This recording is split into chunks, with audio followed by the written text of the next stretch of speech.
Good morning, good morning, good morning. Oh my God. I laughed so hard this morning. I woke up and I had a clip from Siwa Moon's live. I don't know when she did it. All I'm gonna say is, Siwa dear, I need you to go back and listen to the live I did when I said clearing. I need to clear my throat or my chest, whatever the title was. I can't remember right now, because your comprehension of what I said is way off. Okay, so please go back and listen. Stop spreading misinformation. And I want to thank you. Thank you for doing that.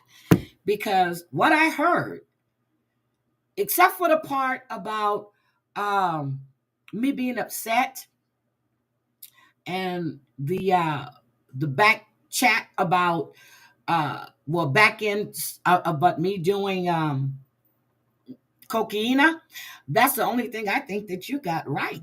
And the fact that I was upset. Other than that, I don't know where you got the rest of that stuff from. So please go back and listen and comprehend what I'm saying and what I said. Please, if you want to play that little part, I'll give you that permission to play that part of what I said.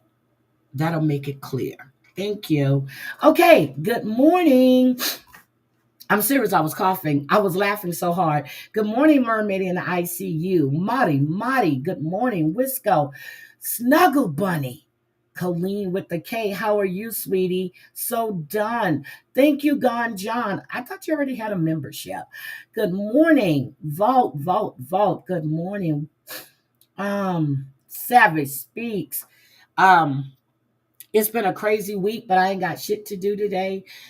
So when you get a little time, just hit me up. I am off. I'm not doing shit. Drea, my sweetie, good morning. So much shit's going on right now. And the news. There's so much shit going on. I don't know if you guys are familiar, if you ever heard of Telvin Osborne.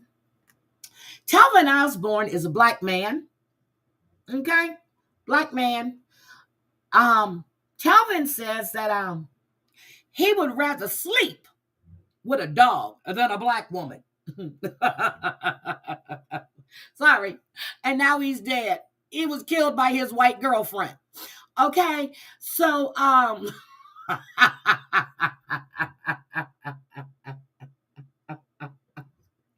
his preference was white women. Okay. That's your preference. But to disparage black women and other women was fucked up. And now your preference has killed your fucking ass. Okay? Now, Telvin was 30 years old. Okay? 30. He and his girlfriend went out, had some drinks, got into an argument.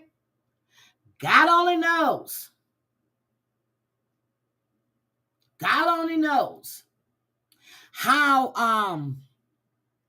a gun came into play. But let me just show you what Kelvin had to say. Let me just show you. There he goes.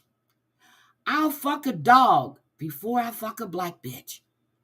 It gotta be a white dog, though.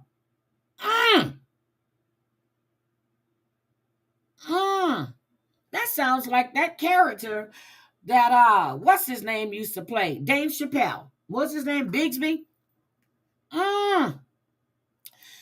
That's what Kelvin had to say. Telvin, whatever the fuck you want to call him. And I was like, well, goddamn. Damn. So then the family does a GoFundMe to help bury this piece of shit. Sorry. I know the man is dead, but okay. There's Telvin.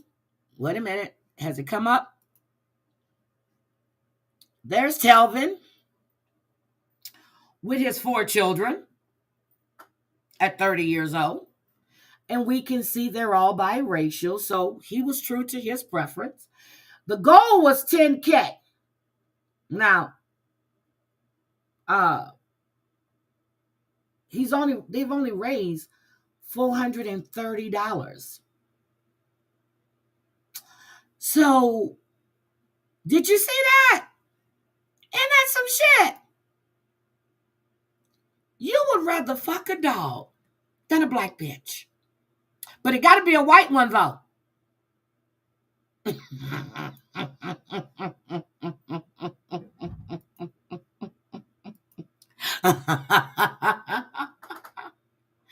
So now Hannah, the girlfriend that did the shooting, is in jail. An arrest has been made in a shooting in Burke County. The Burke County Sheriff's Office announced today that Hannah Grace Cobb was charged with involuntary manslaughter in the death of Telvin Osborne. Osborne was shot in the chest at a home on 4 Points Road on Sunday and pronounced dead at the hospital.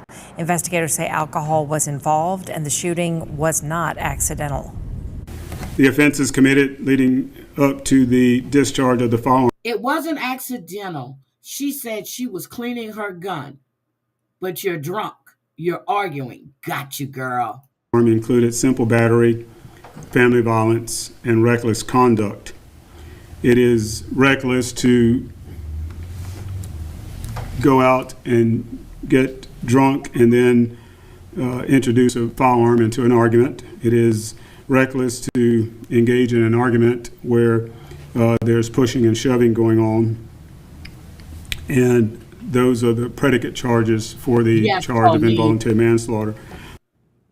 Sheriff Williams says more charges could be coming as the investigation continues. So, okay, we're going to hold off on that one. Got another one for you. I'm coming back to you, Grady, because this is disgusting. Yes, and that's some stuff. Her daddy, a police officer. I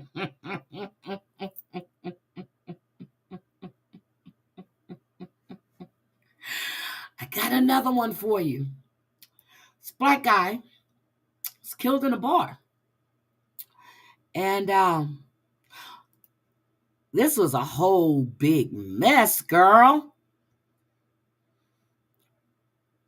Soon as it stops spinning, we'll be good. A Beaver County bartender has turned herself in on charges connected to a vicious attack at the VFW Hall in Aliquippa last month. Police say Ireland Brown didn't lay a finger on the victim, but did help the main suspect get away. Brett Hours is accused of beating Preston Coleman nearly to death, and Ireland Brown's father, Ronald, is accused of joining in on the attack. Thanks for joining us at 11. I'm Ken Rice. KDK's Jennifer Barresso spoke with the DA and police and explains what's next in the investigation. Tonight, I asked DA Nate Bible if he's going to pursue a hate crime. He told me that he is still investigating it and leaving the door open for that possibility. They beat this man so bad, picked him up by his neck. It's another Robert Brooks. No one intervened to stop this, but she called. Well, who did she call? Her mom or her uncle to tell him, I don't think he's going to make it. They're beating him. They're beating him. Meantime, bartender Ireland Brown, she posted bond here at the Beaver County Jail earlier tonight. She's culpable because when we got there, we asked her what happened, and she lied to us initially, and she told us she didn't know who did it, and she didn't see anything. A third person charged in the violent beating of a local dad, Preston Coleman, at the VFW in Aliquippa in January. Bartender Ireland Brown, with the orange shirt, turned herself into the Aliquippa Police Department. She left wearing handcuffs. She called her dad. She knew these people. Why didn't she call 911 right away? I don't know. I wish she had. I wish she had. Maybe there would have been a different circumstance. According to the criminal complaint, surveillance video shows Ireland watched as Brett Hours brutally punched, kicked, and strangled Coleman for 30 minutes. It's unclear what the argument was about. Police say Ireland originally told them she was in a bathroom and didn't see the attack. She also denied knowing Hours or his girlfriend who was with him. Brown later admitted that Brett Hours is a close family friend who she refers to as Uncle, and she didn't call 911 until after Brett got away. Surveillance video also shows Ireland on her cell phone. Police say she texted her dad, Ronald Brown, saying, "This dude can't stand up. I think this dude's gonna die. Brett won't stop beating him. He's gurgling. Covered in blood. He's going to stab him." Police say Ireland's dad arrived at the bar, and detectives say he participated in beating the victim.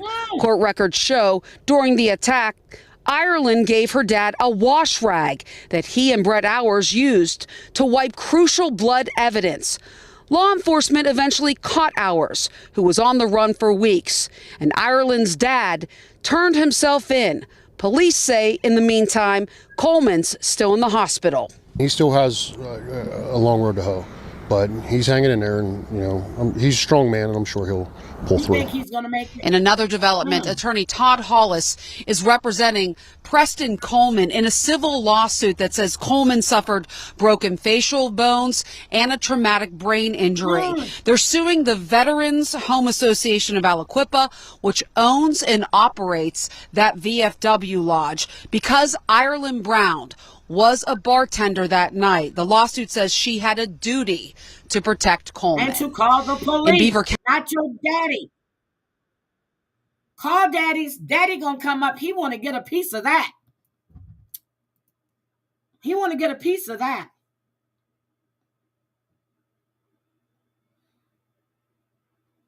Don't know. Don't know what the argument was. They're not saying what the argument was. I swore I read this man was dead. But I went to find that footage. I'm brain dead, maybe? I don't know. Hi, AJ. Good morning. Welcome. They were at the VFW hall. You call your daddy, not the police, telling your daddy this man's going to stab Coleman, telling him he's bleeding, covered in blood. Then daddy comes. He going to get a piece of that. And then you give them a washcloth to clean up. and tell everybody that you were hiding in the bathroom. Did you forget that there was video there? Did you forget about that? Think you did. I think you did. God, these people, these goddamn people. And then I'm reading about it, and people were making little jokes about it, that he was a black man in a place with a whole lot of white people. And what do you expect? First of all, the VFW hall is for all veterans. Okay? Black, white, green, yellow, whatever, Asian, it doesn't matter. When I first heard about it, I said, "Ooh, is that the VFW hall that Lisa Richards' dad goes to?" But that's Aliquippa. And she's right outside of Pittsburgh. Because if it was, I'm sure Lisa would have been online crying. Hi, Downeck. Welcome. It's just crazy. It's fucking crazy. You got the black man on the news that went to the white man went to the black man's house, calling him the N-word over and over again, putting out his address, telling them to pull up. And then everybody pulled up. Good morning, said motherfucking Z. Good morning. Then everybody pulled up. And his ass get arrested. But when he was in front of the black man's house and the black man called the cops, he's telling them, you need to get a hold of these ants. Yeah. But it took your scary ass to tell people your address, and they all pull up. And then it took the cops that time to come and arrest you for your behavior and for walking on someone else's property, threatening them. This is the climate that we're living in. This is why I was so upset with the shit that JT said. You keep perpetuating it. It just goes on and on. It's not even about satire. It's racially insensitive. It's the fact that you're insensitive to the disabled while they think you're helping them, and you're giving them attention that they're not getting.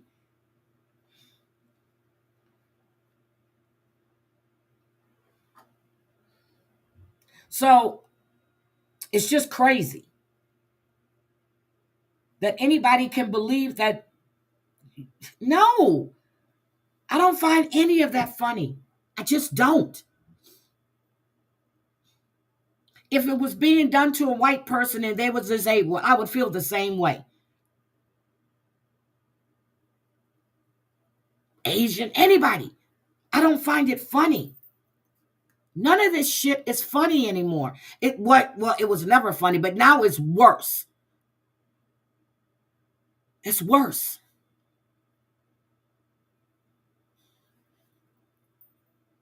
There's so much shit that's going on out here. To begin with, people are losing their lives anyway, damn near every day, behind bullshit. Bye, Downneck. It was nice of you to come in. Thank you. Instead of working together and joining together. And today is No Payday Friday. Today is the 28th. Well, if you want to give me a super chat, you can do that too. But as far as going to the grocery stores, going to these big places, and unless you're going to a mom and pop store,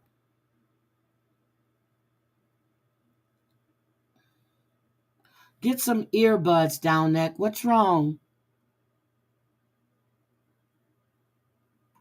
Oh, you can't hear me? Oh, I'm sorry. You need to get some earbuds so you can listen. Thank you, Sarah. Unless you have to go out and spend money, I wouldn't do it. They're asking everybody not to spend money today. Don't spend money. Don't get gas. Whatever you have, unless it's a true emergency, you need your medicine and anything else, I wouldn't spend a dime today. It's running across all social media platforms.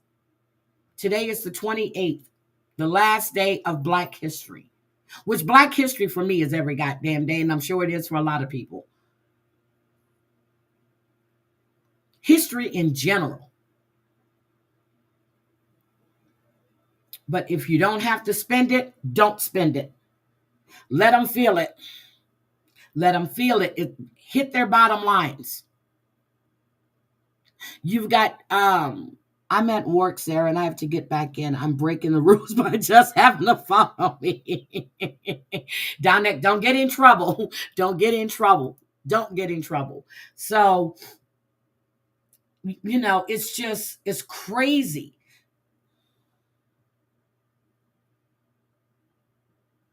Yep, pay in cash. Hi, Debbie. Hi, Debbie. Paid in cash.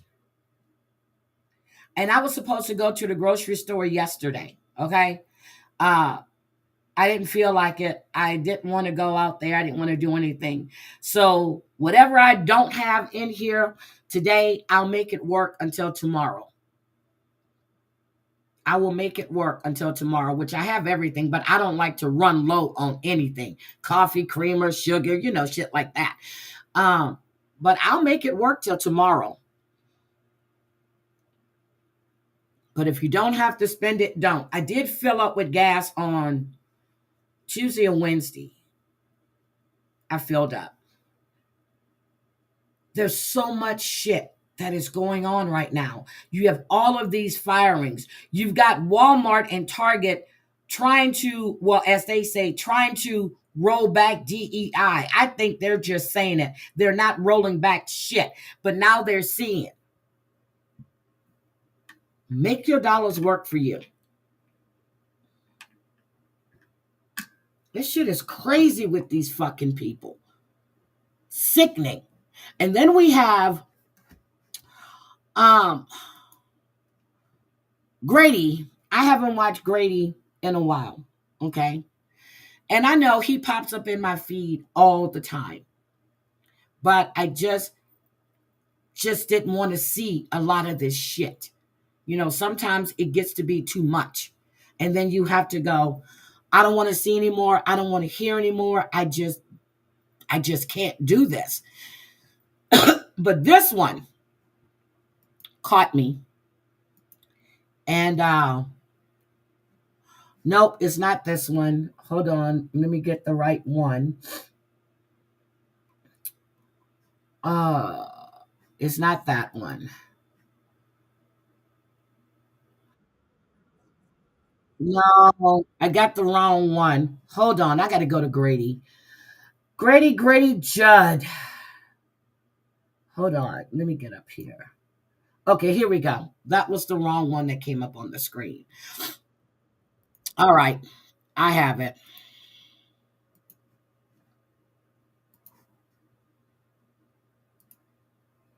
Shot of what I'm going to discuss with you is a snapshot of a very horrible event that's going on all over this country by illegal aliens. Illegal aliens. The state of Florida has a brand new law to help deal with that. That still doesn't help our victim. Let me introduce you to Alvaro Jimenez. He's 32 years of age, and he lives in Mulberry. He's a day laborer.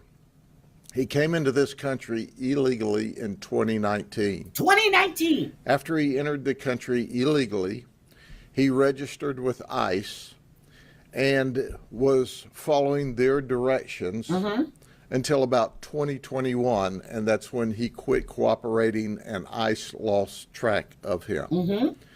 When he entered this country, he entered with who was at that time a very young child. And the child's mother did not enter the country. He had access to this child. So let me go back to the last 3 years. The child was between the ages of 12 and 15 years of age when he began to sexually batter the child. He refused to enroll her in school. He kept her segregated. She had no social life. He didn't want her in an environment where she could tell anyone anything. And quite frankly, it was a challenge because she is from Guatemala, he is from Guatemala, and she speaks a Mam language, which is a native Mayan language for the Guatemala people. As we have done our interviews with her, there's still investigation to do. We're trying to focus on someone who can speak this Mayan language more clearly so we can get more details. So obviously we want to bring more charges if we can.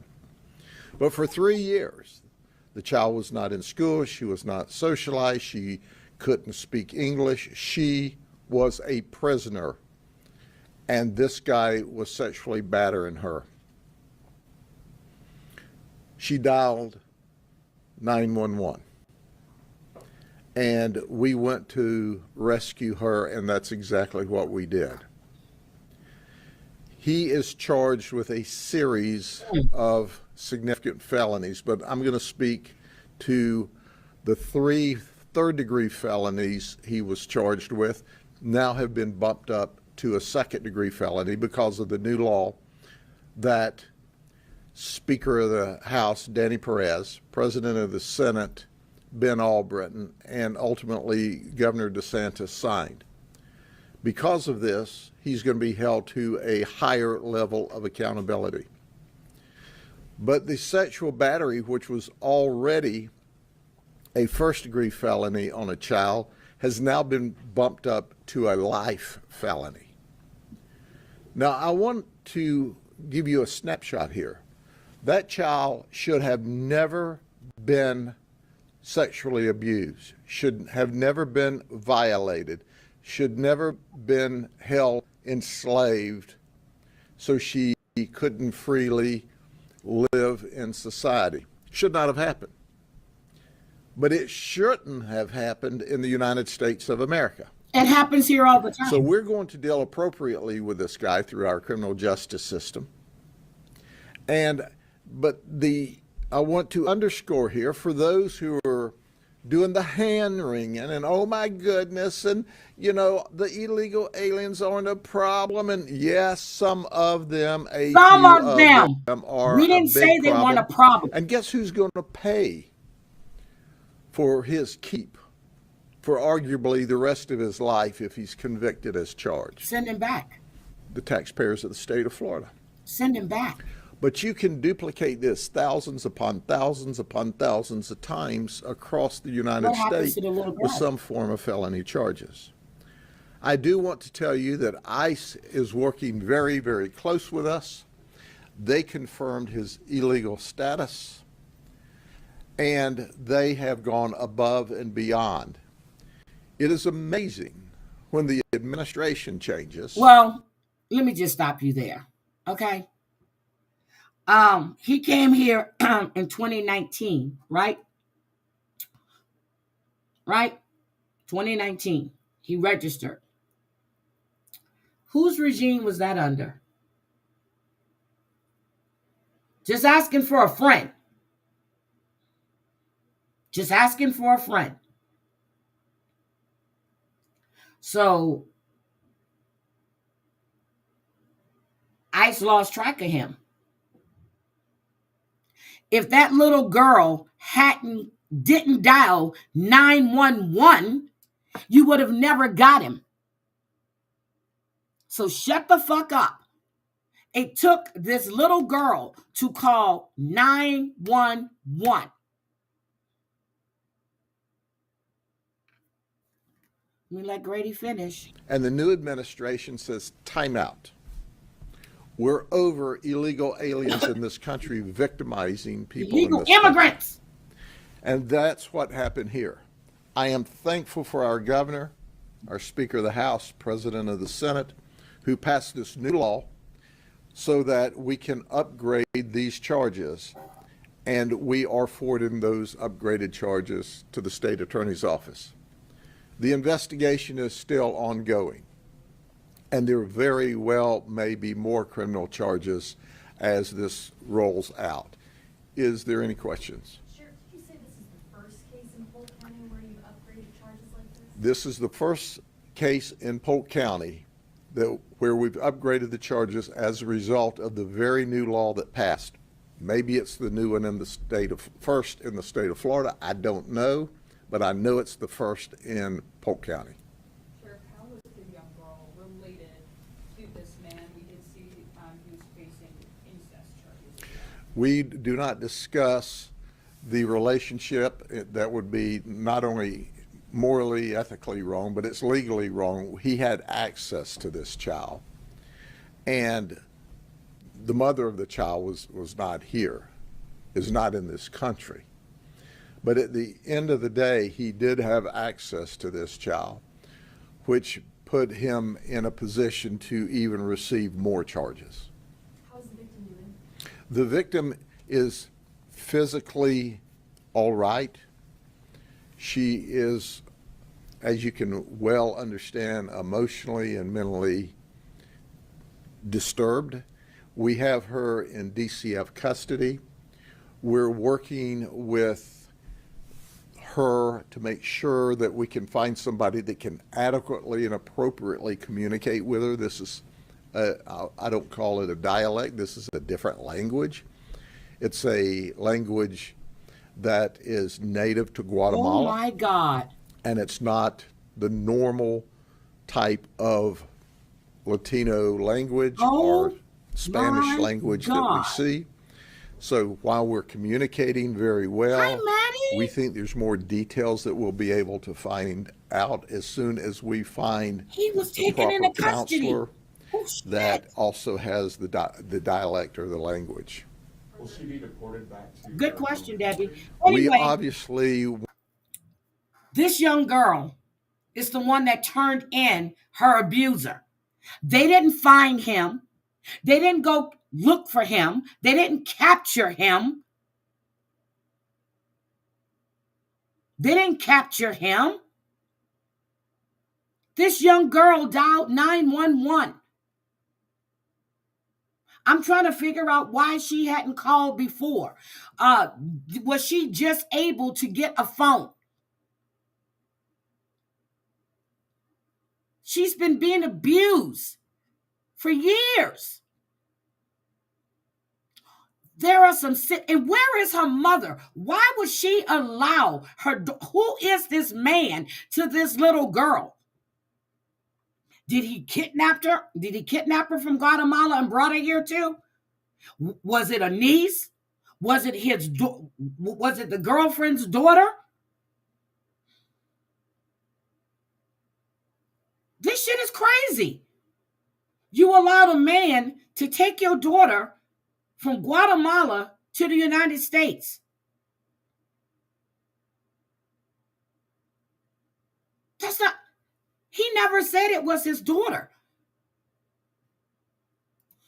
want to reunite her at the appropriate time with her family, but at this time we need her here as a witness or we don't have a case. So bring her mother here. What kind of message do you hope that this sends to the undocumented or the illegal immigrants? Sickos.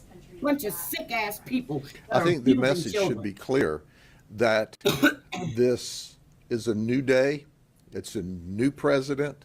We have new laws, and you're going to be held ultimately accountable for any of your felonious conduct. What's important to understand here is don't commit crime first and foremost. And get out. Go southbound and down. Self-deport. If you're a criminal in here, you're ultimately going to be locked up in our jail and prison system for even a longer amount of time than normal. But at the end of the day, we're going to hold you ultimately accountable. It's not like you're going to get arrested for this horrific crime and we're going to say, well, if you'll go back to Guatemala, you're free. That's not true. That's not true. We're going to make sure you pay for this horrific, horrendous criminal conduct here first, then we'll deport you. But the question is, if the federal government, if the administration had been doing what they should have done and not allowed these folks to pour across this border committing crime, then this wouldn't have occurred here. Okay. Hopefully it wouldn't have occurred anyplace. So what about the other people that are doing the same thing? You know, white, black. So what, It's just not illegal immigrants. I hate to say the word aliens. They're illegal immigrants, and not all of them commit this type of crime. You're generalizing. Don't do that. Don't do that. Anyway, that's what Grady had to say. Okay, I The feel so goal bad of the for new little girl. legislation is But to he's hold got this criminals. going on in his county all the time. He's got pedos in his county that's doing the same shit. Pedos, that they're not all illegal immigrants or illegal aliens. They're United States citizens in his county that's doing the same shit to these little girls. Thank you. He came in. That's why I said, when did he come in? 2019. That was under that other regime. Come on now. Stop it. Accountable. And if you come here illegally to commit crime, you're ultimately going to be held accountable. You're going to be caught first. So my suggestion Got to be caught first. is if you're here committing crime, any crime, Self-deport. you need to go southbound and down. Get out of here before you get locked up for a very long time. That's our message. It should be crystal clear. Hi, dirty bitch. But I can tell you right now, Alvaro Jimenez is going to prison upon his conviction here, probably for the rest of his life, at the cost to the local taxpayers, because the federal government didn't do their job and keep him out of here in the first place. Really? 2019, he came in under Trump. We will be investigating to see if there are any other. Stop it. Stop it. All right. I've had enough of him. Grady, I like you, but let's remember, when did this guy come in? When did he come in? Good morning, Mr. Jimenez. There's 22 different Mayan languages in Guatemala. Damn. So see, that's what I see. There's so many unanswered questions. Where were they living? Who were they living with? Were they living by themselves? Yes, those two brothers that were released, and they went back to Florida, what, yesterday? And they were accused of bringing women, trafficking women. And they're now in Florida. Thank you. Good morning, Mr. Jimenez. Thank you. But I also wanted to discuss, so we're going to talk about Gene Hackman because I have so many questions and I have so many thoughts on what happened in that home. Okay? I really, really do. But J.P. Miller.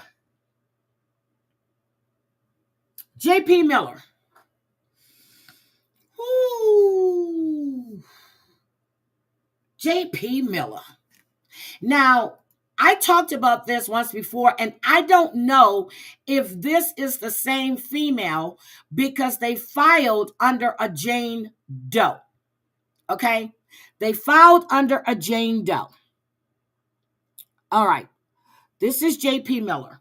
Now, remember this woman said that he had reached out to her, but he had assaulted her in his dad's church when she was 15 years old and someone was watching. And then he reached out to her. They had a conversation. Good morning, Christoph. Good morning, good morning, good morning. And she goes, all of these things came flooding back. Well, he's got a lawsuit now. Jane Doe versus John Paul Miller, Reginald Wayne Miller, a.k.a., she spelled it, All Nations Cathedral Church, Cathedral Baptist Church of Grand Strand, Inc., and Solid Rock Ministries. Okay? She's suing.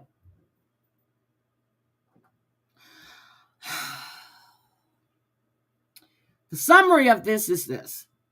For years, John Paul Miller, hereafter known as JPM, and Reginald Wayne Miller, hereby known as RWM, have presented themselves as devout religious leaders.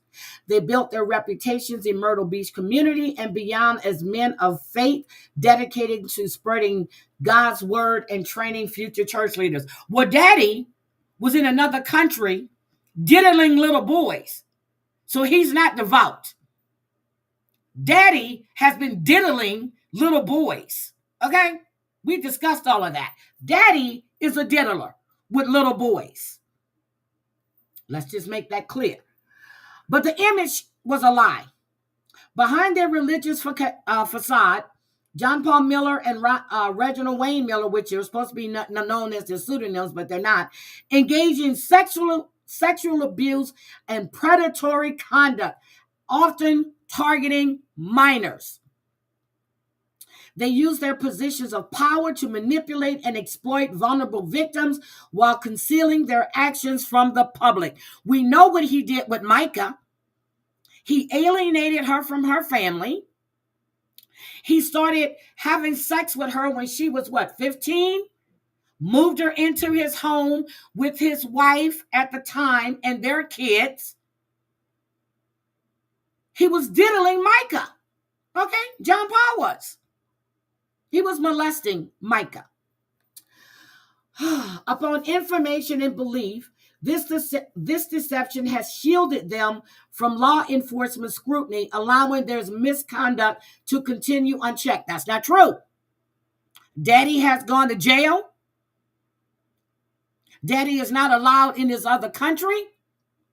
That statement is not true. All of it is coming out. I'm waiting for when they find him at fault for Micah's death. Okay? So again, they're not using their pseudonyms. Okay? Reginald Wayne Miller founded Cathedral, blah, blah, blah, blah. They're saying that JP, the son of Reginald, followed in his father's footsteps and took over his religious empire. Upon information and belief, these institutions were not created to only serve God, but to further Miller and John Paul Miller's predatory behavior. Micah was a child. She started going to the church. She got involved with different activities. JP took a liking to her. He took a liking to her. Upon information and belief, this was not accidental. It was part of a calculated plan to groom victims, which he did with Micah, to groom victims while simultaneously gaining communities' trust and financial support. Recently, the death of John Paul Miller's ex-wife, Micah Frances Miller, has once again drawn attention to both John Paul Miller and Reginald Wayne Miller. Micah Frances Miller's relationship with John Paul Miller was deeply troubled. Upon information and belief, it exemplified the power and control he exercised over women in the church. As detailed in this complaint, the defendants, both individually and together, have built, maintained, and concealed a system of sexual misconduct that harmed numerous minors, including plaintiff Jane Doe. My question is this the same woman that came forward after Micah's death and said that JP ordered her in the church and the dad or some elder was watching? That is my question. But she already gave her name. So why would she file under Jane Doe? I don't understand that. So, and she said that she had moved back down there. So let's see. Plaintiff Jane Doe is a person now over the age of 18, but when she was a minor at the time, the majority of events given rise to causes of actions illegal alleged in this complaint. The plaintiff now lives in Indiana.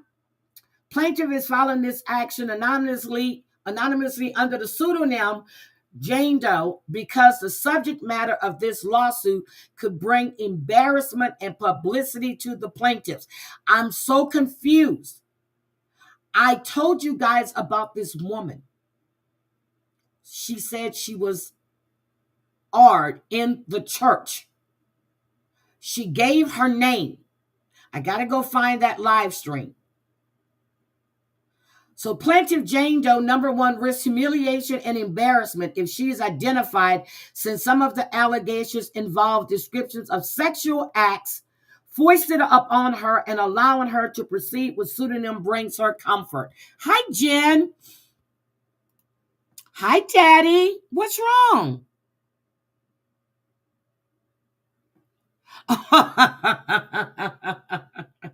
I'm talking about JP Miller. Okay. So, they're saying if she's forced to reveal herself, it'll amplify her injuries and are at issue in this litigation. So, what else is she saying?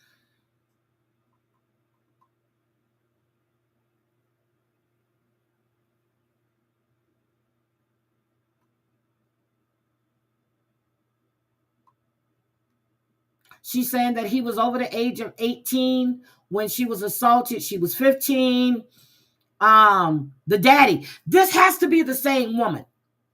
Has to be the same woman, because there's the daddy. Upon information and belief, defendant Reginald Wayne Miller has also referred to himself. This is the same woman. This is the same woman.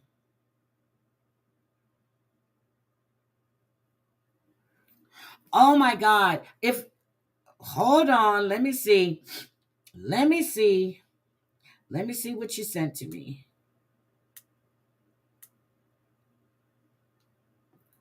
Hold on, guys. I'm sorry. Hold on.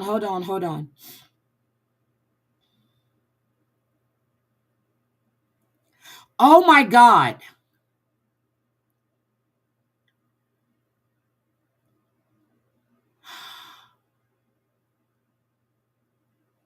So it appears that JY was transported on February 11th to a psychological evaluation. This was the night that he took over Sophie and everybody's channel. And this is the one that George was talking about when he had the knives and stuff. They said he had a superficial laceration. And I guess the cops watched the live stream and saw it. But they received a call from Ocean County. Isn't that California?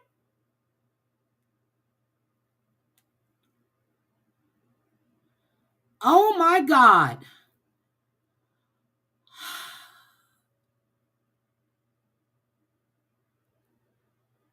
This is at 4 a.m. in the morning.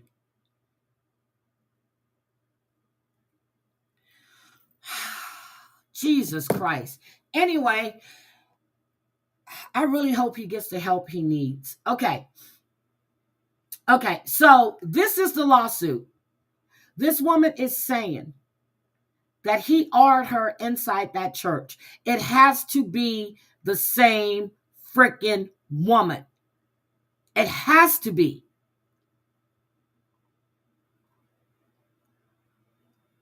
Oh my goodness. How long is it? 43 pages. Oh, I'm not reading all 43. Hold on. Let's just go look at something. I don't want to care about all of that. I want to know what the complaint, the summary. This is 43 pages. Separation of state and church. Yes. The evolution of their various ministries. Oh, God.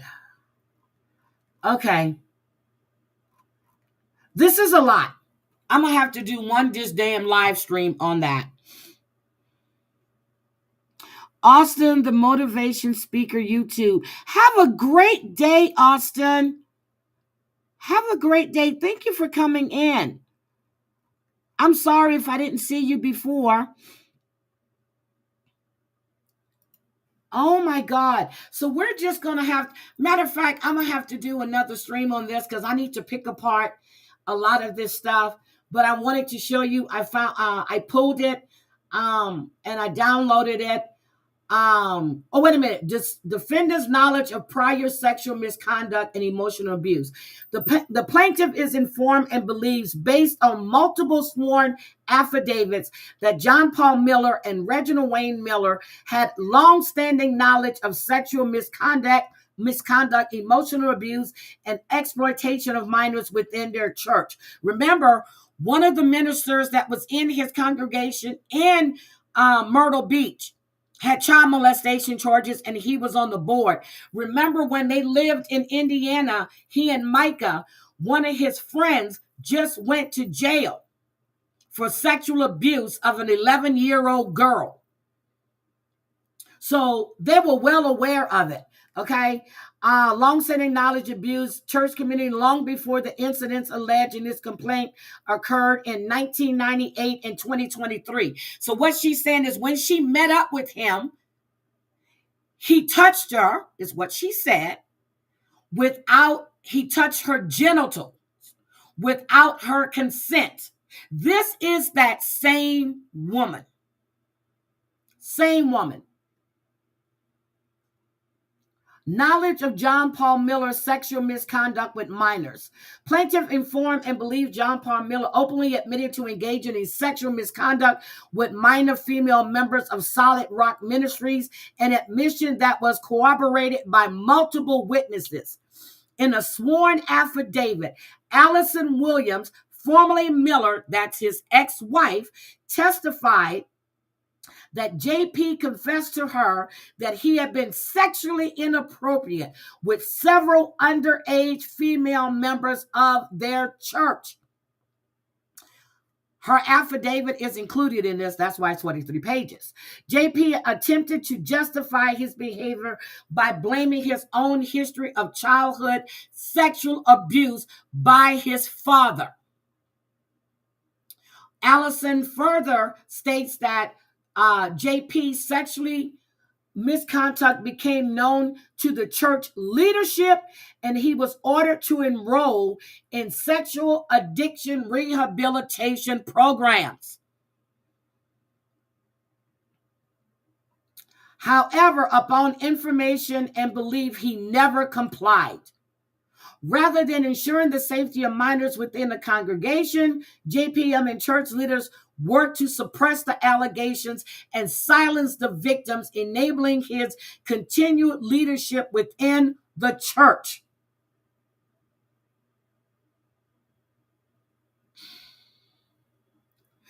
They're saying prior allegations of Reginald the daddy. They said that the father was an abusive, that JP adopted his father's abusive practices. Let's remember, JP got drunk, put a gun to Allison's head. The son, JP's son, is following in the dad and the grandfather's footsteps because he broke a bottle over his wife's head. Good afternoon, Miss Sweet Tooth J. Oh my God. They're saying Susan Miller, Reginald, which is JP's mom, in her affidavit, detailed how Reginald physically and emotionally abused his family and exercised absolute control over both his household and his church congregation. This is the ex-wife, Reginald's wife. Susan Miller attested that Reginald's obsession with power and control extended beyond his immediate family into the church. Oh, we're going to have to go through this. This is 43 pages, and I don't have all day to do this one, but here's the factual allegations. Okay. By 2023, John P. Miller had positioned himself as a high-ranking pastor of a large congregation, presenting himself as a spiritual leader while continuing to engage in predatory behavior. Let's not forget, the girlfriend he was seen and cheating on Micah with, whose husband mysteriously died on Labor Day when his wheelchair accidentally rolled into a pool and nobody was around.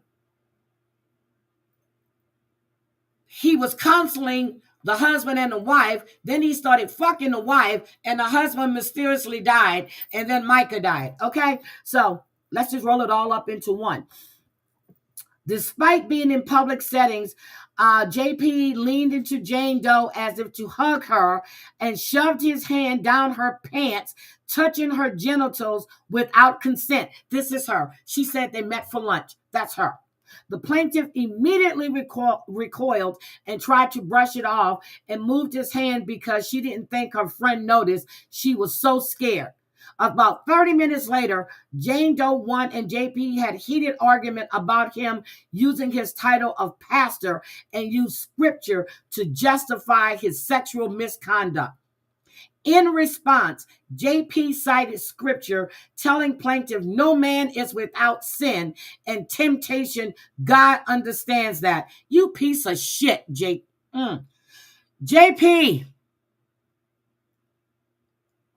JP, you a sexual deviant.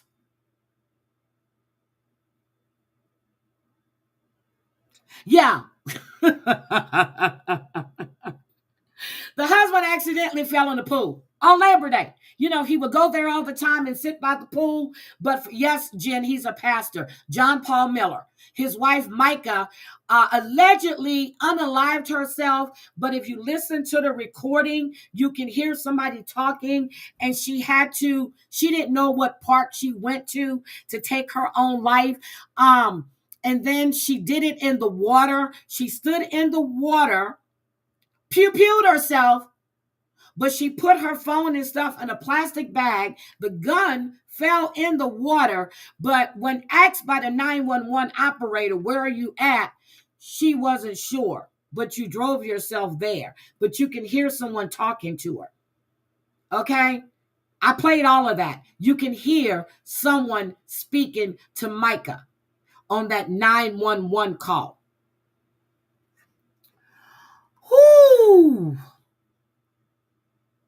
So she says in June 1998, she was 15 years old. She attended the Nation's Church. Plaintiff spent summers in Myrtle Beach. That is the woman. That is the woman. That's the woman. That's her. So why are you going under Jane Doe? We know your name. We know your name. Oh my God. We know your name. He assaulted her in the church. This is the woman. Remember, I talked about that. Hi, Bambi. He assaulted her in the church. So anyway, we're going to have to go. Yeah, I got to go through this. But this is the woman. Then I need to go back and find that live that I did. It's probably under Micah. It's probably under my playlist, where this woman said that she spent the summers with her grandparents there. Her grandparents were part of the church, and she would go with them, and he assaulted her in the church. And when she looked up, the dad was watching. That's her. Okay. Yep, he should be locked away. Should be locked away. She said at the time of the assault, she was a virgin.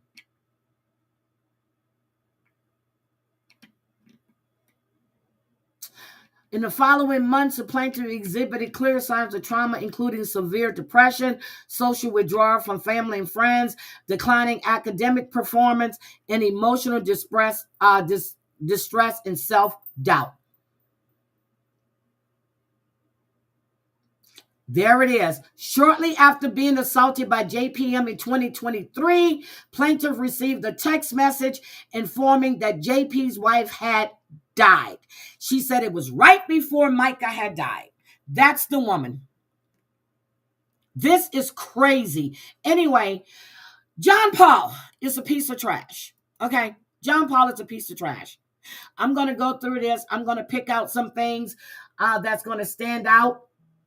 And we're going to go through this. But I need to now let's listen to what happened to Gene Hackman. So before I say this, Gene Hackman has 3 kids. 3 kids with his first wife. 3 kids with his first wife. Okay? What is it? Christopher, Elizabeth, and Leslie. 3 kids and grandkids.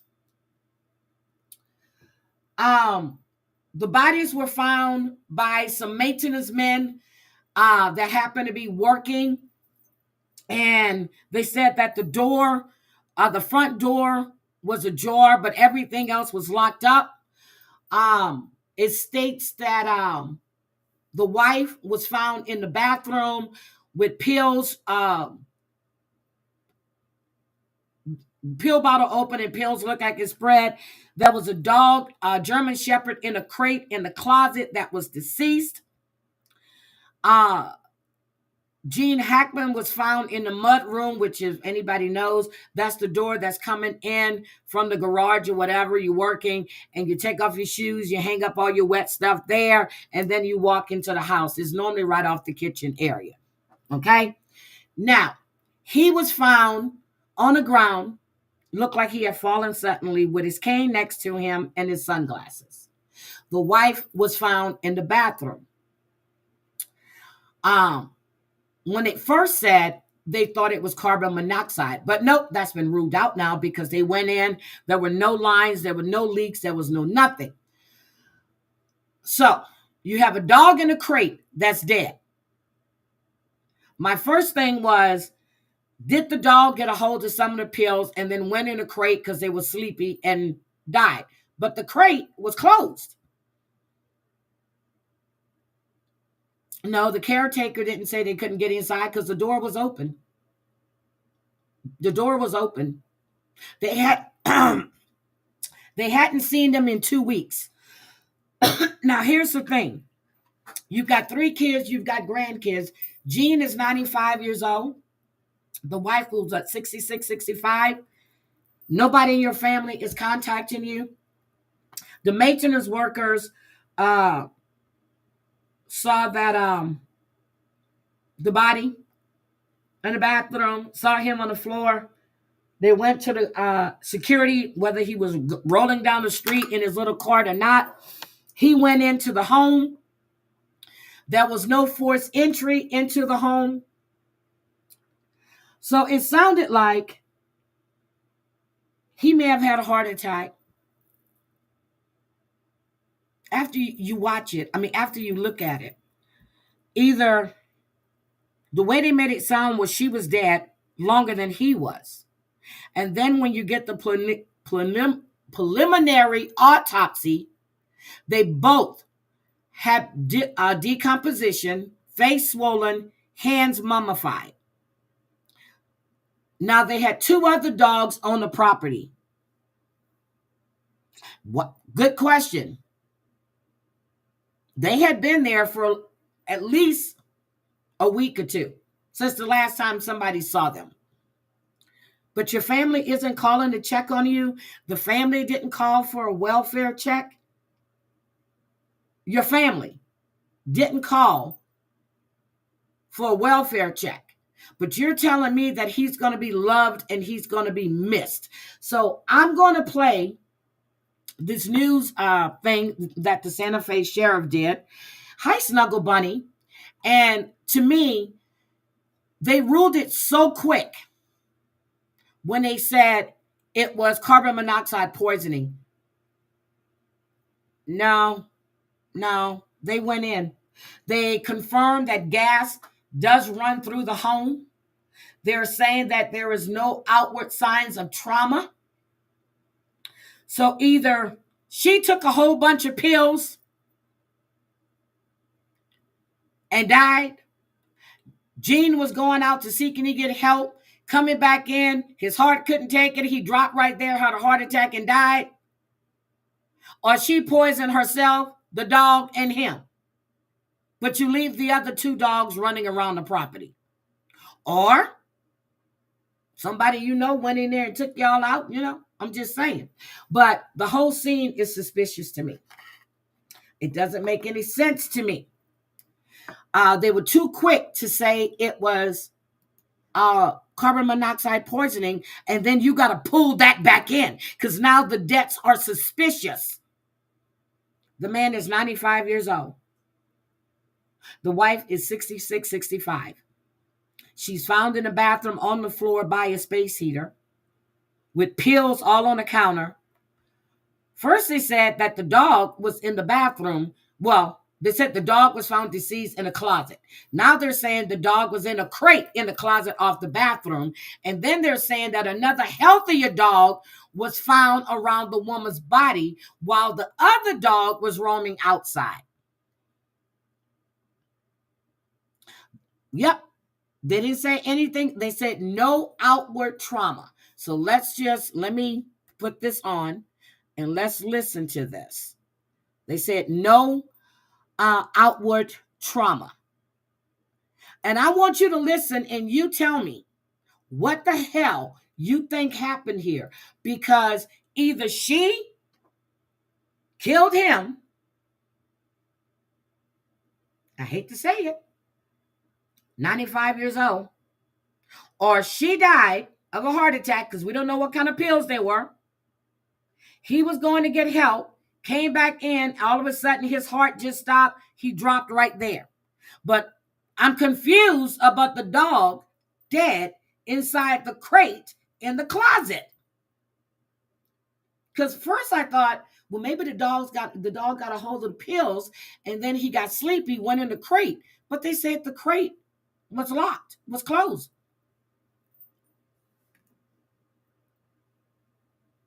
This shit is crazy. We've struggled to release as much information as we can, as we have. There may be a press release that comes out this afternoon. The search warrant was executed just before 10 o'clock p.m. last night, and so they've been working diligently through the night and starting again in the morning to completely process the scene. And so we're still in the preliminary steps of the investigation. There's not a lot of new information. Yeah, it's a crate. The dog was in. See, when it first came out, they said a dog was found in the closet off the bathroom. Then when you look at the search warrant, which I have, it states the dog was in the crate, in the closet, deceased. I get the search warrant. That's available, but we will try to include that in our press release this afternoon as soon as the investigators hopefully are finished processing the scene. Can you confirm if they have been deceased for Nope, they haven't said what the pills a long were. period of time? I was told maybe a week or two. All I can say is they have been deceased for quite a while. That's a determination that's better suited for OMI and the experts, but it sounds like they had been deceased for a while, and I don't want to take a guess in reference to how long that was. Her hands are mummified.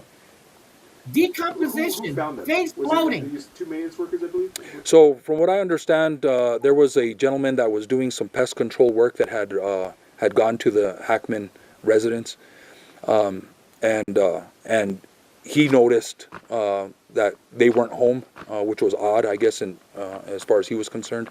He made contact with a security officer that was there, either patrolling or in the subdivision, and then it was a security officer that went to the house and had discovered the individuals in the home. You guys are ruling out foul play, though? We're not ruling it out. What I did state was there was no obvious sign or indication of a foul play. There was no immediate sign of foul play.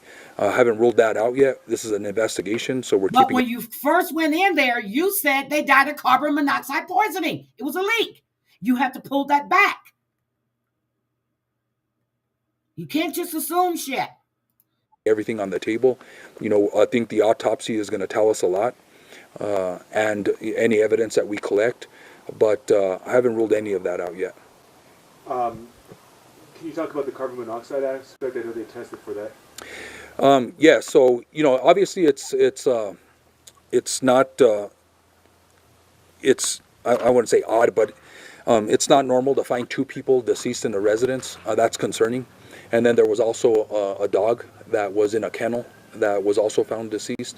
We don't know the cause of that, obviously, but on our experience and working on cases like this, that is a possibility. Because of that, we called in the fire department, we called in P&M to go through the house, do some testing to figure out if it was even safe for our officers to go in and process the scene and execute the warrant. They stated that it was safe. I don't have the details of exactly what they located or what they didn't locate. It was determined that it was safe. We had been going in and out of the house. I don't know if that affects, if there was a concentration of any gas, including carbon monoxide. So, that's yet to be determined. What did it say to But you it that didn't the affect front the door other was dog, open and the other when dog was body outside. discovered? Yeah, they were home. So, I don't know if that was, if it was left ajar. There was no indication of a struggle. There was no indication of anything that was missing from the home or disturbed. That would be indication that there was a crime that had occurred. Exactly. There was The door was open. He just said it. The door was open.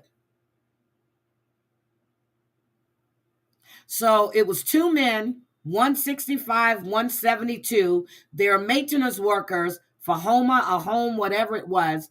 And they said it was odd. So I was like, okay, so it's odd they're not home, especially with his age. He said the last time they saw them was like 2 weeks ago. So you flagged down security because it was odd. Did you see cars in the driveway? Did you see the cars in the garage? But everything else they said was locked up. So this whole thing is odd to me. no indication of that. As far as, there could be a multitude of reasons why the door was open. Yep, the door was Obviously, open. a very high-profile case. You're getting attention from all over the world. How does the department handle that? The same way we handle every other case, with caution and with facts. We want to make sure that we get the investigation completed properly, and we want to release the proper information, and sometimes that takes time. And so I just ask people that, and in the media, to be patient. We will release as much information as we can when the time is right and when they're factual. So just to clarify, But you didn't right do now that you at guys first. aren't meaning one way or another. The investigation is completely open to the cause of their deaths. Yes. I It like is. that sheriff thing. That's nice. In your experience, Sheriff, have you ever come Tumbleweed. across something like this? Looks like a before movie in set. your county? Me personally, there have been cases. We investigate deaths all the time. Some are natural causes, some are criminal. And so, we have a great Exactly.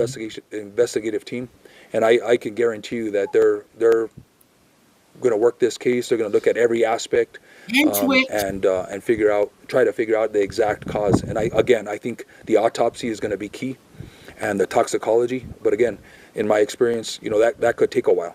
Was it And murder so I just ask that people be patient. There's rumors and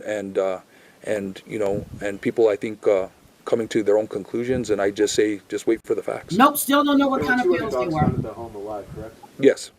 Where were they found? Well, they had access to in and out of the house. Obviously, the door was open. I don't know, again, the reason for that. I think there was a dog door where they had access to come in and out of the house, so they had access into the house. The other dog didn't. He was in a kennel or a crate, however you want to explain that. In the closet. It's concerning that everyone in the house, including the dog, is deceased. Do you know the last time that anybody heard from Hackman or his wife? We're still trying to make that determination. The pills that were found next to his wife, those were prescribed to her? I don't know that off the right now. I know that there was some pills that were located. I don't know. I won't comment on what they were exactly.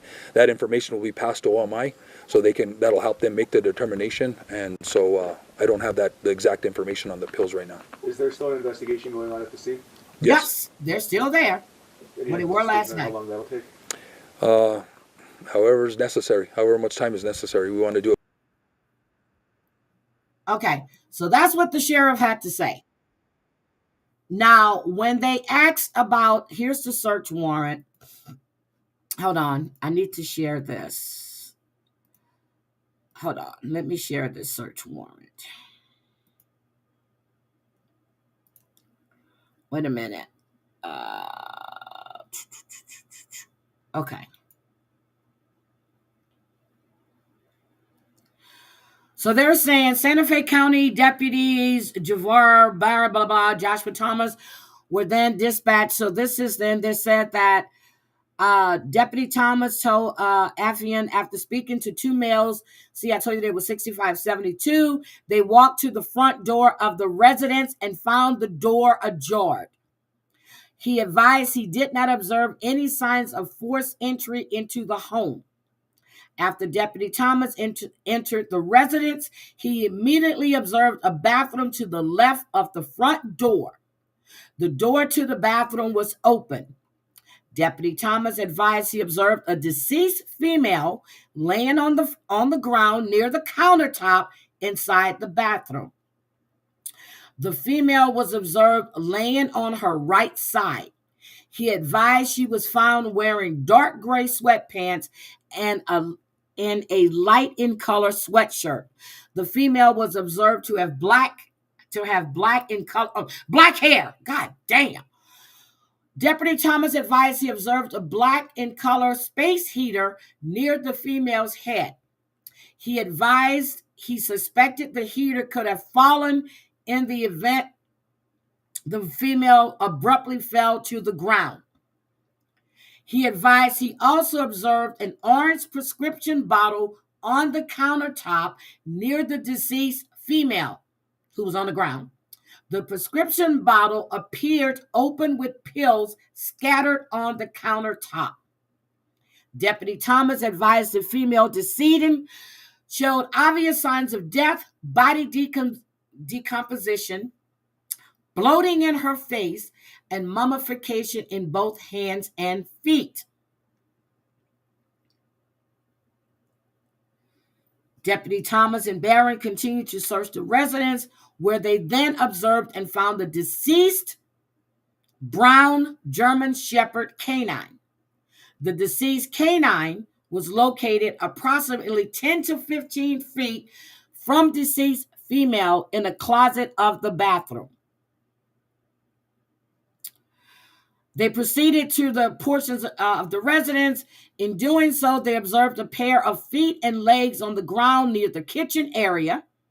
Deputy Thomas identified the male to be deceased in the area of the home he believed to be a mudroom. The deceased male was found wearing gray sweatpants, blue long-sleeve t-shirt, brown slippers, and a walking cane. Thomas indicated he observed a pair of sunglasses located near the decedent's left of his body. Based on Deputy Thomas' training and experience, he suspected the male individual had suddenly fallen.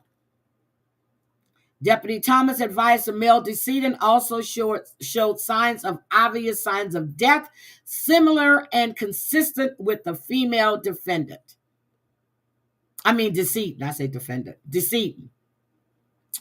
Deputy Thomas advised there were two other dogs located on the property. He advised one of the healthier dogs was initially observed near the deceased female inside the bathroom, and the other healthy dog was observed outside the residence. Deputy Thomas advised he and Barron searched the remainder of the property and found all other buildings and the garage to be locked and secured. Hold on, I got to get the other one. Hold on, let me grab this one. Hold on.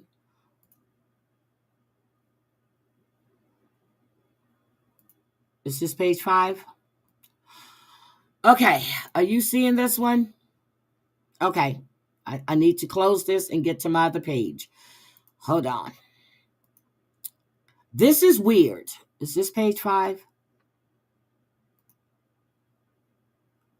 Okay. They learned that New Mexico Gas Company responded to the residence and was conducting an active testing on the gas line in and around the residence. Those individuals were identified as David Belizan and Thomas Berry. As of now, there are no signs of evidence indicating there were any problems associated with the pipes in and around the residence.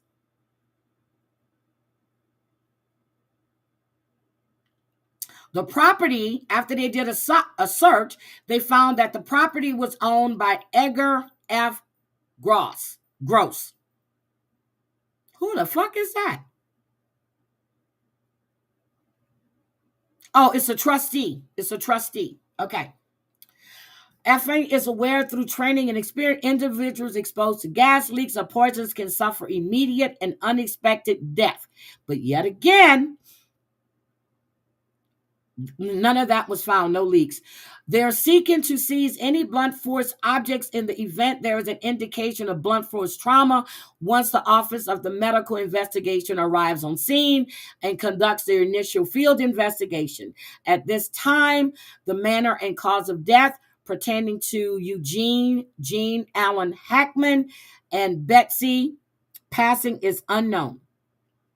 He believes that the circumstances surrounding the death of the two deceased individuals to be suspicious enough in nature to require a thorough search and investigation because the reporting party found the front door of the residence. God damn, hold on, let me go get the page 6. I was trying to figure out how to do them all on one page. And I couldn't figure that out, and that's on me. Hold on. Let me find. Anyway, the damn door was open. Okay, the door was open. The door was open. I find that to be quite suspicious. Hi, MTB or MTV. Good morning. Again, I'm thinking she either had brain aneurysm, heart attack, dropped. Gene went outside to see if he can find anybody, didn't see anybody. Coming back in, his heart couldn't take it. He dropped right then and there. Still doesn't explain the dog dead in the crate. Then again, if you look at it, murder-suicide. He knows he's 95 years old. Maybe that's his favorite dog. Who knows? This whole shit is scary. They're looking for objects just in case the body shows blunt force trauma. Because they said he dropped right there. He fell. They're saying she fell right where she was. Could they both have had a heart attack at the same time? 2 weeks. Your family didn't call to check on you? Your grandkids. But they're going to put out a statement how much they loved you and you will be missed.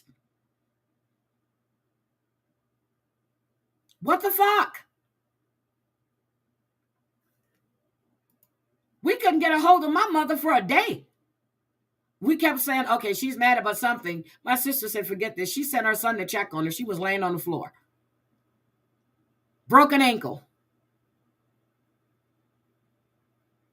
The family didn't call for a welfare check. Nope, they didn't. I find that suspicious. Your 95-year-old daddy, 3 damn kids, Christopher, Leslie, and Elizabeth. Your grandkids, nobody called to check on you. Not one person called to check on this man and his wife. Hi, Michelle LaBelle. Could be. Could be. But that doesn't explain the dog dead in a crate. Now, let's take that back. If the dog was in a crate, because maybe he potted on the house or whatever, and they're both deceased, the dog could have died from not having food or water.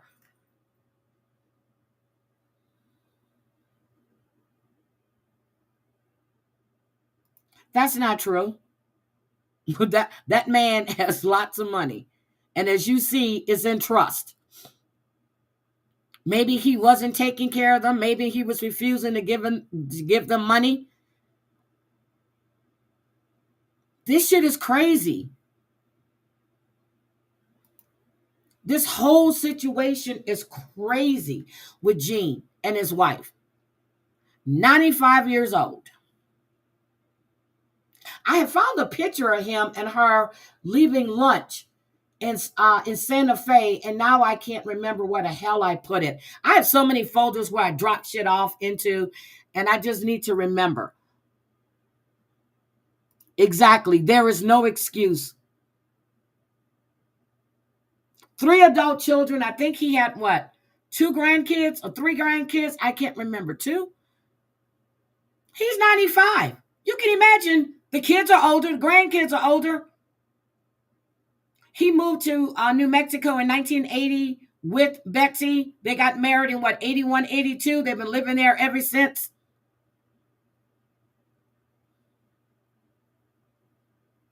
Exactly.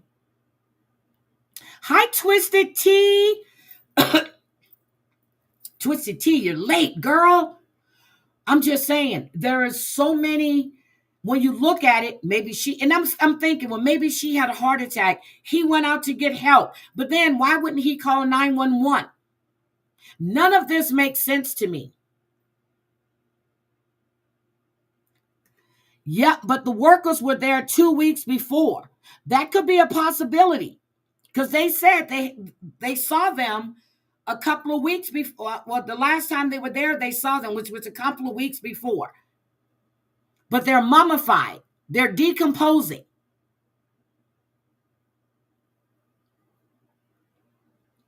But why put it away before they got there?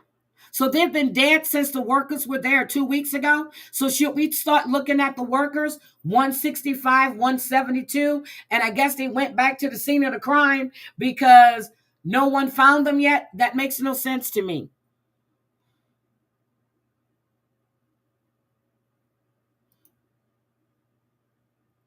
I don't know. I don't give a shit what that daughter had to say. Your daddy's been dead for damn near probably a week and a half, 2 weeks, and you hadn't called to even go get somebody to go check on him?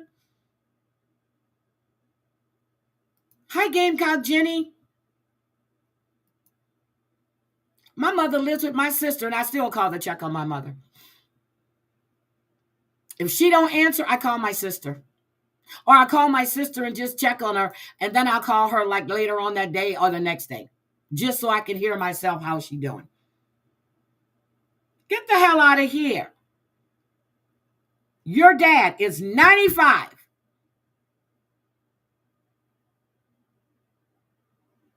So when are you calling? Once a month? Once every other month? Once a year? Hi, avoiding eye contact. Yep.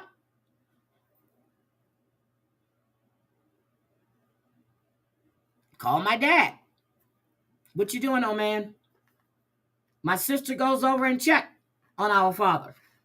Her brother lives in the same building. He goes down because he takes care of my sister's uncle.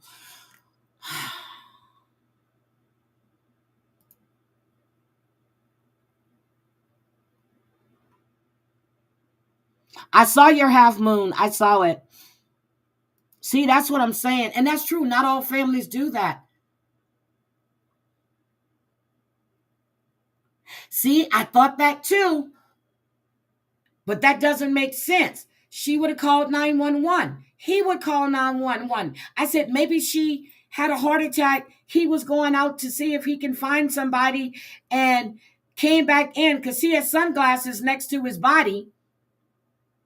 Came back in and he dropped. But again, why aren't you using a phone to call 911? The dog in the crate, the kennel, whatever you want to call it. So that means that the day the workers were there, you put the dog in the kennel, which was 2 weeks before, in a closet, not in the kitchen, not in the mud room, but in the closet in the bedroom. But the workers are working outside. That doesn't make any sense to me. And for them to come out off the gate and say it could have been a gas leak or carbon monoxide, and then you got to pull that shit back and say that it seemed quite suspicious because, as I read to you, the other dog was around her body while the other dog was outside.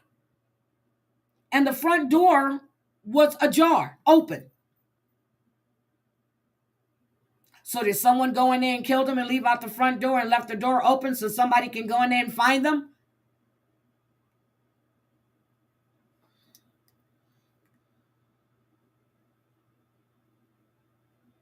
See?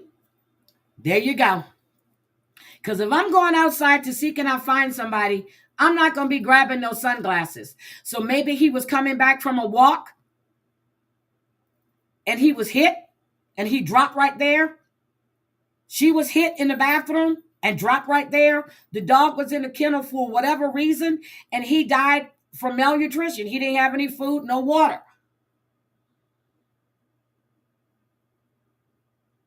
Nope, they didn't say, well, they got the search warrant. They were looking for stuff, but they don't know if anything's missing or not. They're looking for blunt force, anything that can be used as blunt force, just in case the medical examiner comes back and said they died of blunt force trauma. I think this whole situation is weird.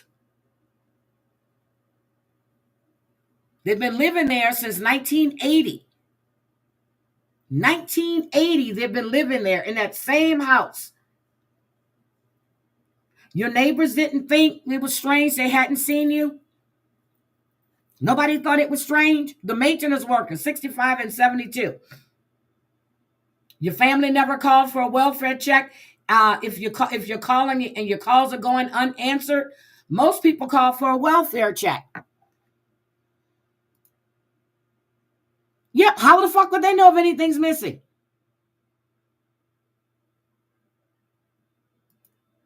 See, but we don't know if the dog was killed. He was in a crate. He could have died of malnutrition. No water, no food. But I was thinking when they said the dog was found in the closet, I'm like, well, shit, but maybe he got a hold of the pills, got sleepy, and went lay down. But then I hear he's in a crate.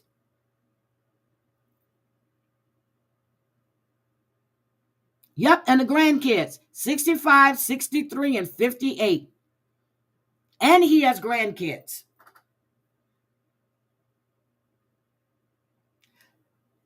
This man is not just any man.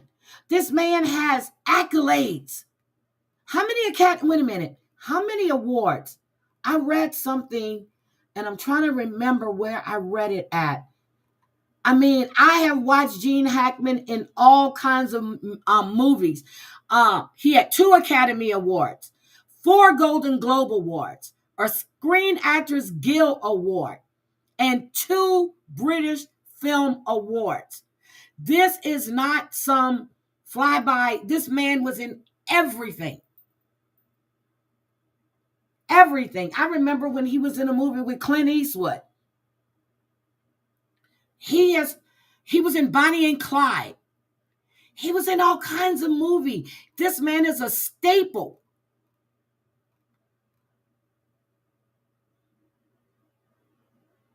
And this best known movie was The French Connection.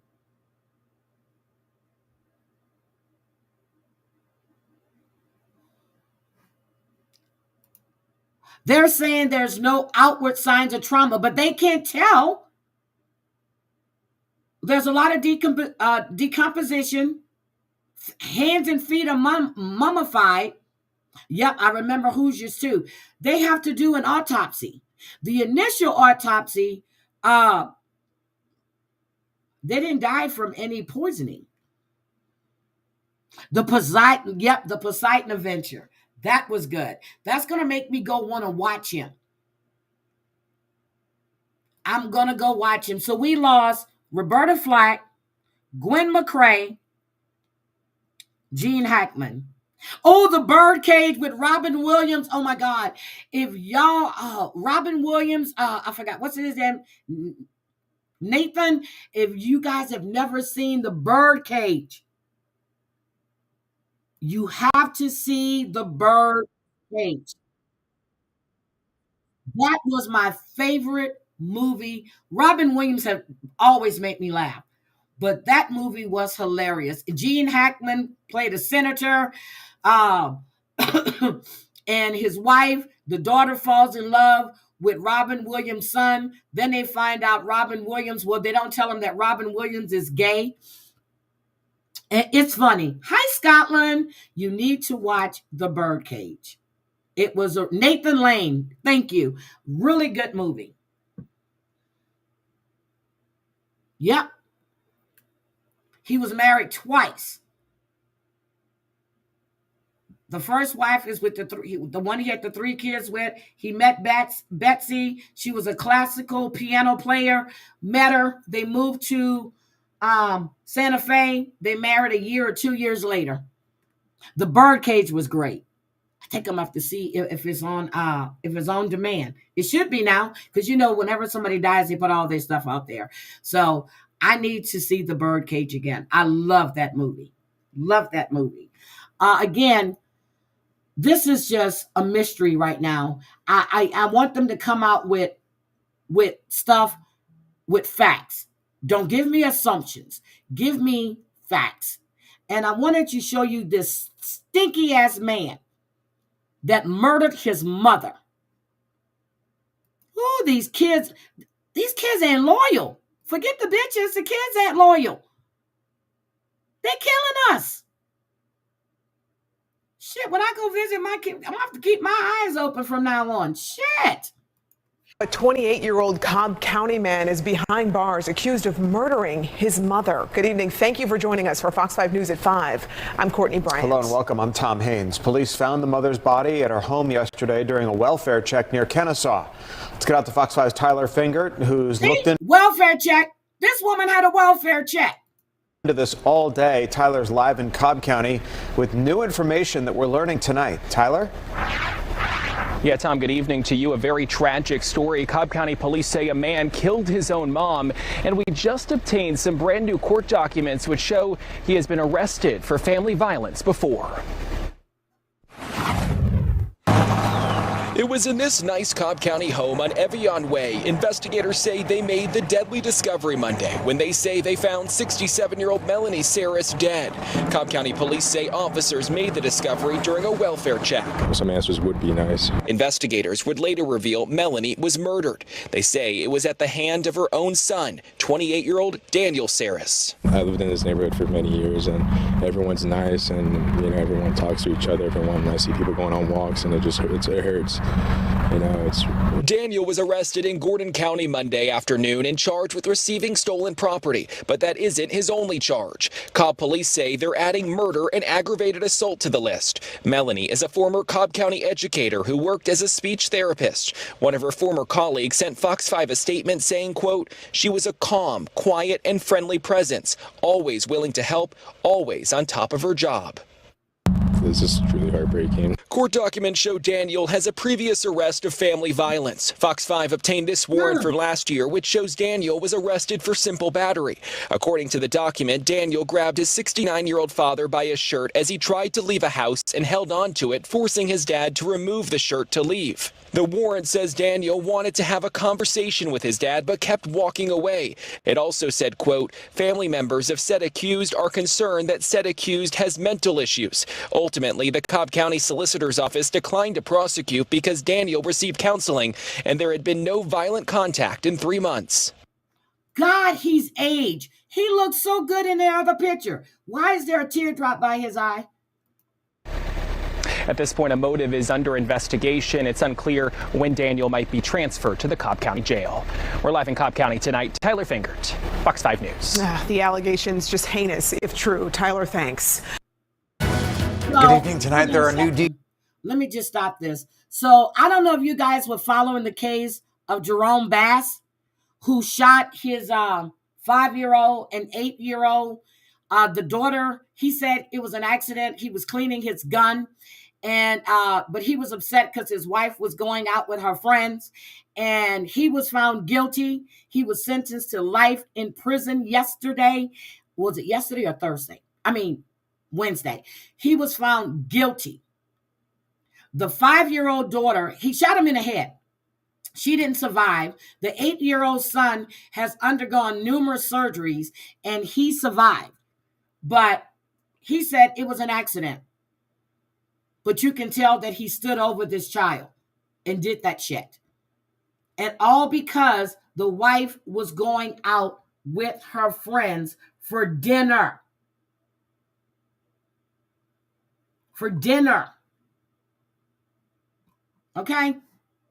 Oh, I'm sorry, Scotland. You know you got to tell me that all the time. I'm sorry. Whew. So, we have one more here, and I'm going to just do this, and then this Gene Hackman shit really has me. I'm thinking. I'm sitting here trying to solve. I served the Murdoch case even before it went to court. I said he did it.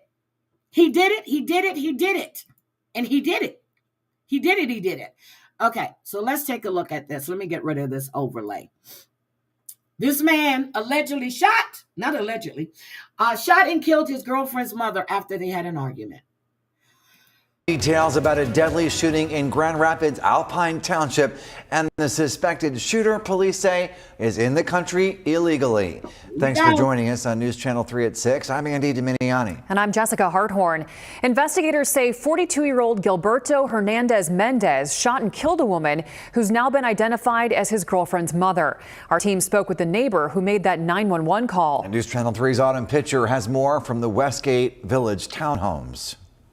Outside the next door neighbor's home to where the shooting happened, you can actually see bullet holes in their fence. And on the other side of the... I'm off all day. So anything pops off, if you see me pop on, I'm coming to discuss this. But I'm off. I ain't doing shit all day. Nothing. Fence. Those bullets came through the home, piercing through it and through the fence. And neighbors tell us that these neighbors that live right next door were so scared that they actually moved out right after the shooting. Now, we did reach out to the Kent County Sheriff's Office today. They are declining interviews. We also reached out to ICE about Hernandez Mendez, and if he's ever been deported in the past, we're still waiting to hear back. Of course. Several gunshots is what a neighbor told News Channel 3 they woke up to early Saturday morning. While the neighbor didn't want to go on camera. This right here, our snow is higher than that at the end of the driveway. I'm like, and then now it's all dirty because it was raining. So yeah, I hate when that happens. And now we have flooding issues right now. They showed us bullet holes in the siding of this home next door. The Kent County Sheriff's Office confirming 3 people were shot inside this Westgate Village and 2 others were hurt. It was a domestic dispute. This is a little bit concerning. Police say the suspect, 42-year-old Gilberto Hernandez Mendez, is an undocumented immigrant who's using a fake name. He now faces 11 felony charges, some of which include open murder, discharging a firearm in a building, and felony firearm.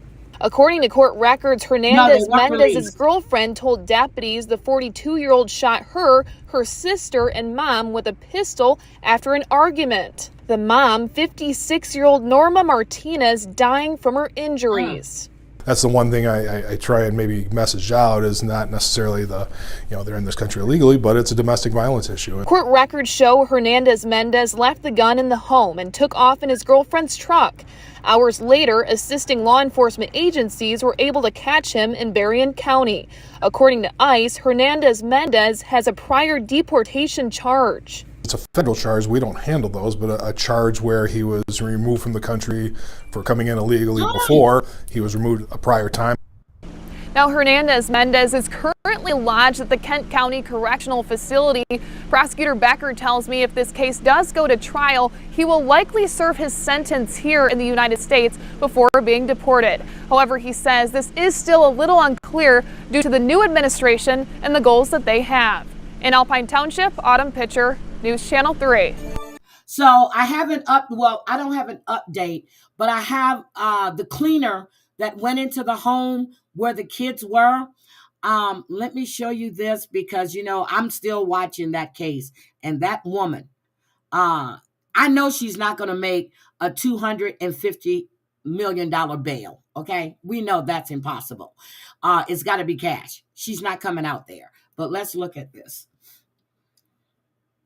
Very, very tough, both physically to go into this apartment here where these 3 kids lived for nearly 5 years in just deplorable conditions. Feces all over the place, garbage piled high, the toilets overrunning. It's just disgusting and thinking about it. And just the fact that someone had to go in there and clean it. It's the emotional toll. But let me introduce you to Kiara Mills and her North Cleaning Service and how she was the one that went in there. Take a look. As I was walking down the crazy stairs with all the feces, like going to the basement, it was makeup smearing. I had to stop and I was looking. Wait a minute, Kiara. I hear an accent. All right, Kiara, I hear an accent.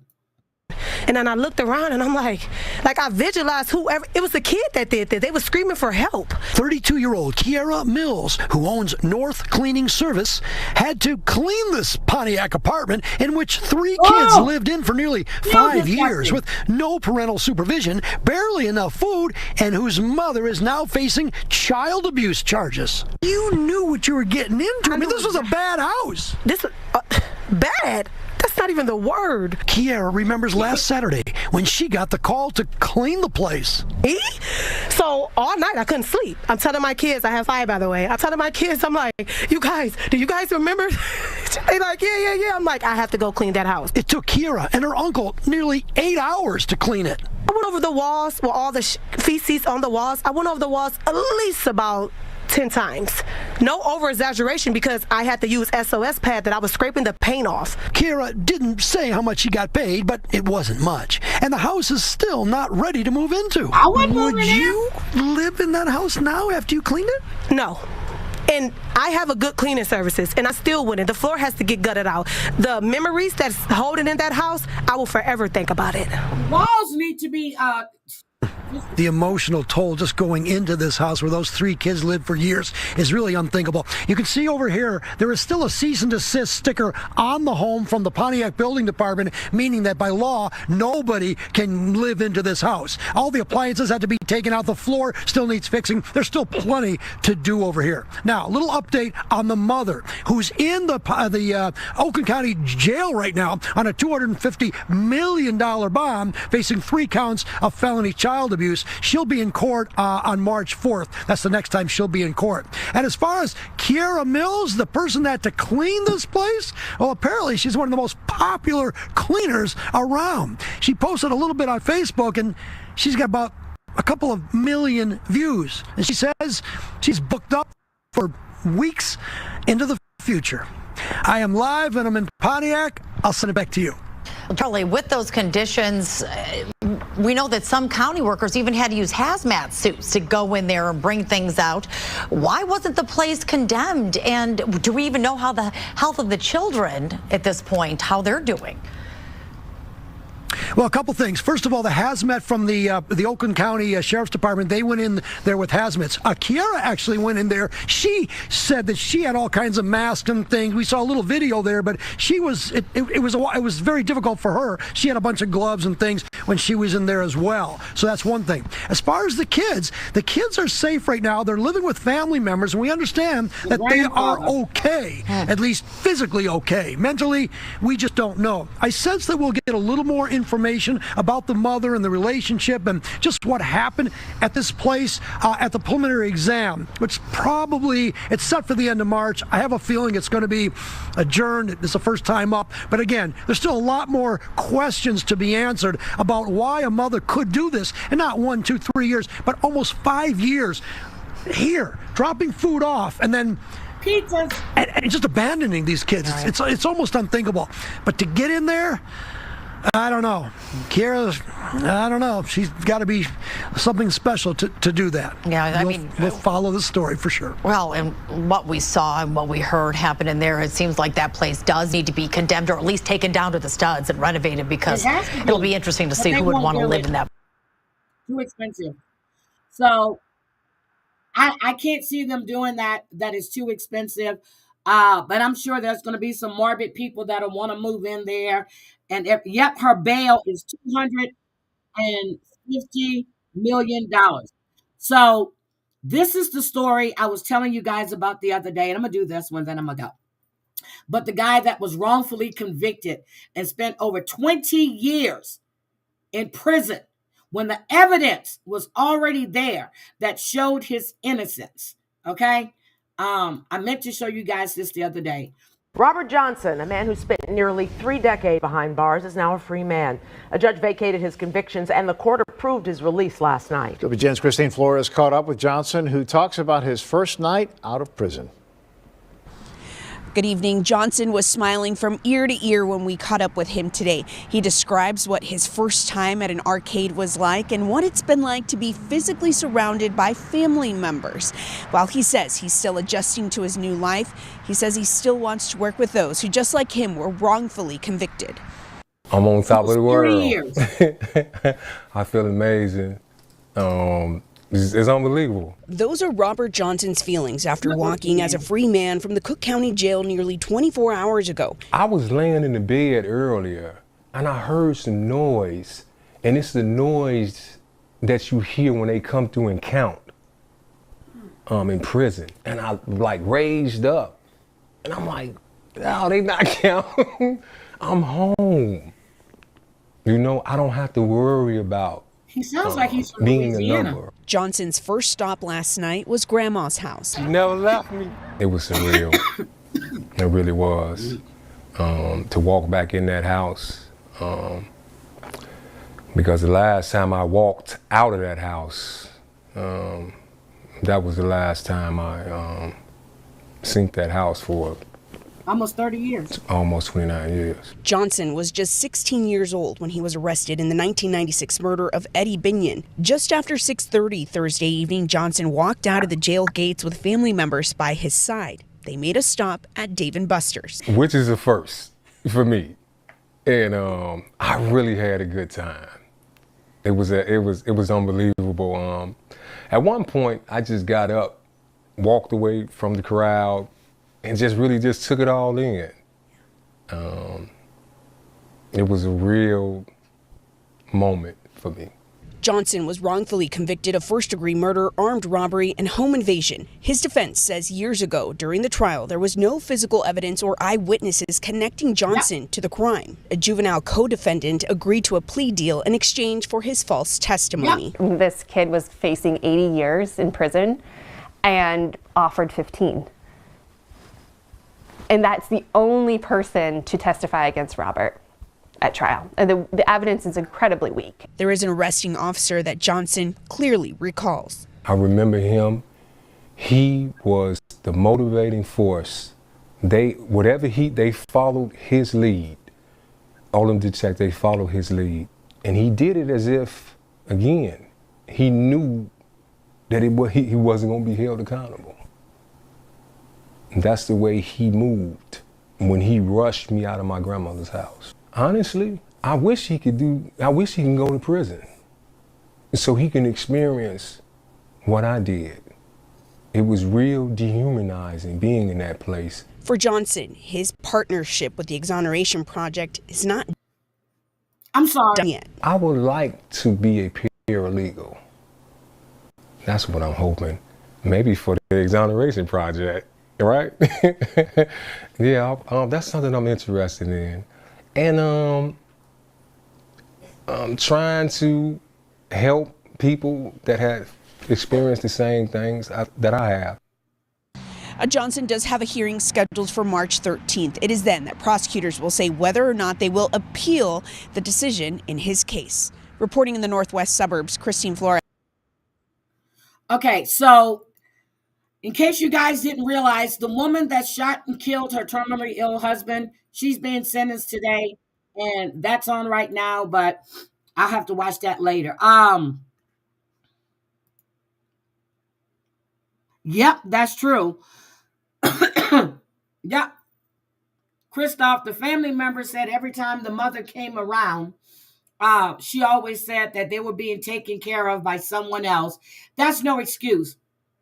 When my son, I told you guys, when he said that, when he said he was in Paris, my first thing is, okay, where are the kids?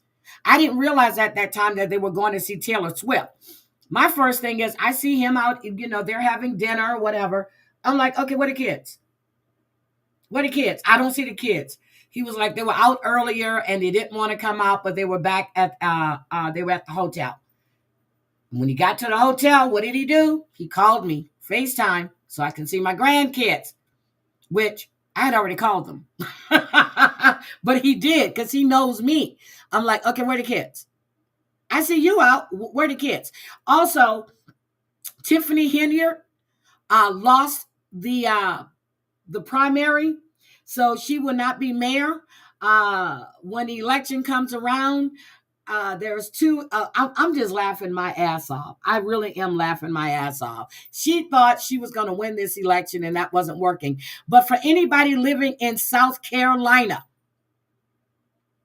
I got to tell you about this one too. Anybody living in South Carolina, there was a bill just passed. It's Bill 3537.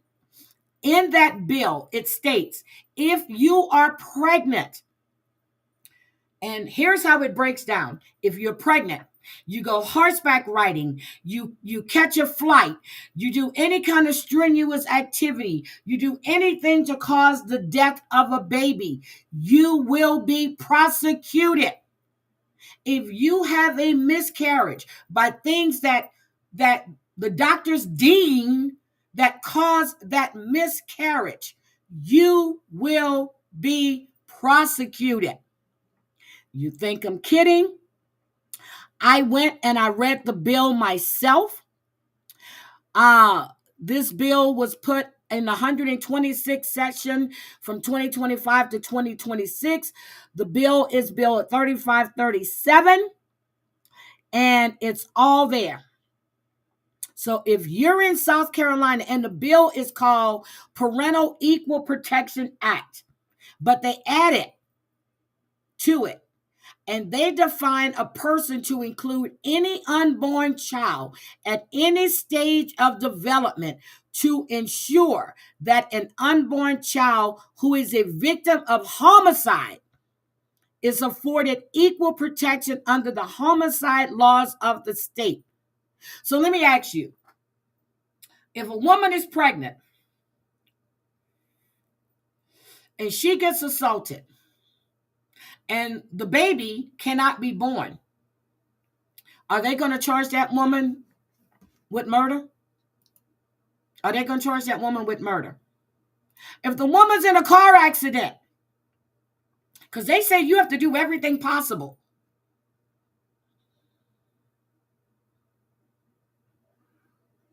So by that definition, my daughter that flew from Japan to Houston, my daughter-in-law, and they said she was good to fly, she lost her baby. So if that rule was in effect years ago in Texas, that means that she can be held for murder when the doctor says it's okay for you to do these things. Are we crazy? Are we crazy? How do you put this into effect? They're saying that to define a person to include an unborn child at any stage of development and to ensure that an unborn child who is a victim of assault is afforded equal protection under the assault laws of the state. So you mean to tell me you're flying, your doctor says it's okay for you to fly, your activities are horseback riding. Most women know if you're within a certain trimester, you shouldn't be doing all this shit anymore.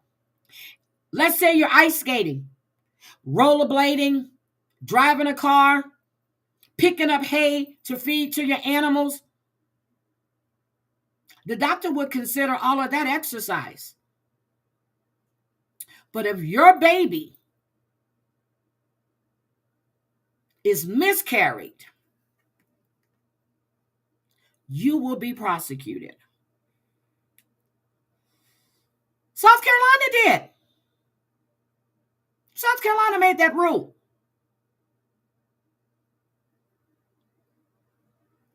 And while I was at work, well, I only went in for a little bit the other day, we get a thing, came across, it was a news thing, in Seattle, the veterans hospitals, their procurement cards have been reduced to $1 by this administration. They can't afford to buy supplies for the hospital. They have cut off their procurement cards. The procurement cards are now $1.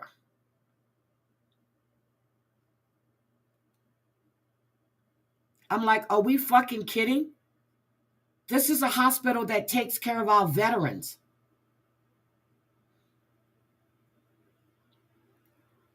So, again, this shit is crazy. But one more thing. I'm telling you, it's so much going on in the damn news. I can't keep up. I really can't keep up. And guys, my nerves are really bad. I'm supposed to be leaving Sunday. I was talking to my sister, and she was telling me maybe it's not a good idea. I should maybe, and I was thinking maybe I should wait. But she's still going to go to Houston, but she's driving. Maybe I should wait and drive after the weather changes. And she's telling me she doesn't get a good feeling. And this is making me really, really nervous. And I'm sitting here looking. I don't know. I really don't know. My nerves are bad. Exactly.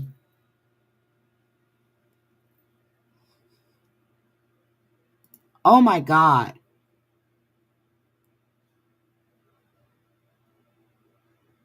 Oh my goodness. Yep, they're cutting, but I want to show you this. I really need to show you this. And this is a trigger warning. Trigger warning, trigger warning, trigger warning. Top story tonight takes us to Prince George's County and a disturbing case of elderly abuse. Police in Hyattsville say a man sexually assaulted a 96-year-old woman inside her assisted living facility.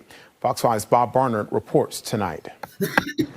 We are outside Independence Court here on Queens Chapel Road, where this alleged attack took place back in September. What makes this crime so shocking is that the victim is 96 years old, and her attacker apparently snuck in through an unlocked door.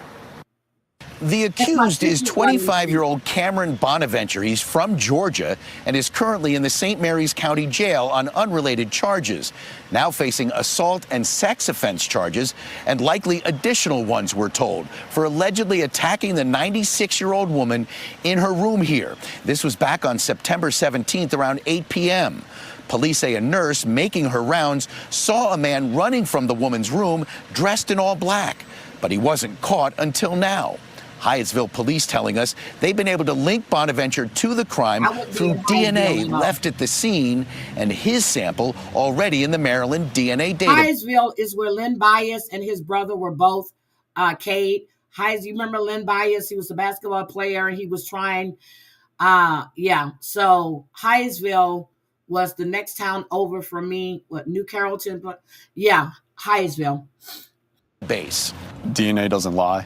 Our detectives do an amazing job going above and beyond to make sure they find justice for victims when they realize that this 96-year-old woman who was in a facility where she expects and her family expects her to be safe was victimized and traumatized the way that she was. They went above and beyond the call of duty to do everything they could to identify the suspect. We've reached out to Independence Court and its parent company, still haven't heard back. Police say the suspect was able to get inside the facility through an unlocked kitchen door. See, that's crazy. My dad's building in New Orleans, there are security guards at the front entrance, and then the back entrances, you need a card to get in. Soon as you walk in, the doors just bloop, they lock, they close. They have cameras all over the place. Where is your security at for these elderly people. Understanding is that the door is used frequently throughout the day by some staff at the facility, but it should be secured after hours and should have been secured at the time of this incident. Could there be other crimes that Bonaventure is involved with? Police suspect that's the case and are investigating to find out. We're also told the victim's family has moved her to a different facility. I would be suing. Guys. I would be suing. After nearly 30 years in prison, Robert Johnson experienced his first day of freedom, and he says he feels like he's been dropped on Mars. Last night, was Dave and Buster's for dinner. He says the video games he played in 1996 can't hold a candle to what he saw last night, and the conviction was vacated this week. Next month, the state will determine whether they'll appeal Johnson's case, retry it, or dismiss it. There we go. Robert Johnson's cousin. That's his cousin. I don't know where his grandmother's. Anyway, I gotta find it. There's a picture with him and his grandmother, and it was just sad. And for some reason, I think this man is from New Orleans. But anyway, that's what I wanted to show you guys. But don't forget, in South Carolina, you got to do everything you have to do to protect your baby. It's not like you wouldn't do it anyway, but these people are trying to charge you with murder. This shit is crazy. We got Telvin Osborne, who would rather fuck a dog than fuck a black bitch, and the dog would have to be white, and he was killed by a white bitch. Okay? With 4 kids. 30 years old, 4 kids, and now you're dead. And now you want us to contribute, well, not us, people to contribute to a GoFundMe. And his ass is being torn up on Twitter. He's being eaten up on Instagram. He's been eaten up on TikTok. They're going in on him. They're going in on him. Gene Hackman, we're going to keep that one going. I'm going to keep looking into it. JP Miller, I'm going to go through this lawsuit and pick out some of the details, which I think we've covered a lot. But there are other affidavits in here that we're going to go through when I come live again, from the ex-wife, from his mother. Michelle was only 30. They ruled it. Yes. I remember hearing that. So I'm going to go through these. But again, I'm going to talk to my other sister today and see, because, well, my mom, she doesn't know I was coming. It was going to be a surprise to her. I still want to see what she thinks. But I talked to my sister yesterday for like maybe 2 hours. 2 hours. And I'm going to see. And to tell you, I haven't started packing anything. My suitcases are right there. Every time I look at them, my hands start shaking. I'm not even laughing. My hands start shaking. My hands really start shaking. So I'm going to go. I thank you all for being here and listening to me. And today I'm going to put up a Black History on Maya Angelou. You know what, Christoph? And yeah. So I'm going to do that. But again, I really appreciate everyone. And I didn't put up a goal today. And I'm trying to figure out, do I really want to keep? Well, I can't get rid of the goals because they pop up. But to me, a goal is set and it's for expectations, and I don't like that. I really don't. So I feel that if you want to contribute to the channel, you can contribute to the channel. If you don't, you don't. But I like coming on. I like telling you guys about things that's going on in the news and what's happening. And then what I just found out about JY is quite disturbing. So I definitely have to go read through that again. Oh, you like the Louis? See, a lot of people don't know all of this stuff. But you know what? Let me just show you Maya Angelou right now. And then I'm going to put it up. But I'm putting some more information to go with it. So let me just show you about Maya Angelou right now, okay? Where is Maya Angelou? Okay, let me download it. And hold on, Maya. Hold on. I'm going to show you the story on Maya Angelou in case you guys don't know.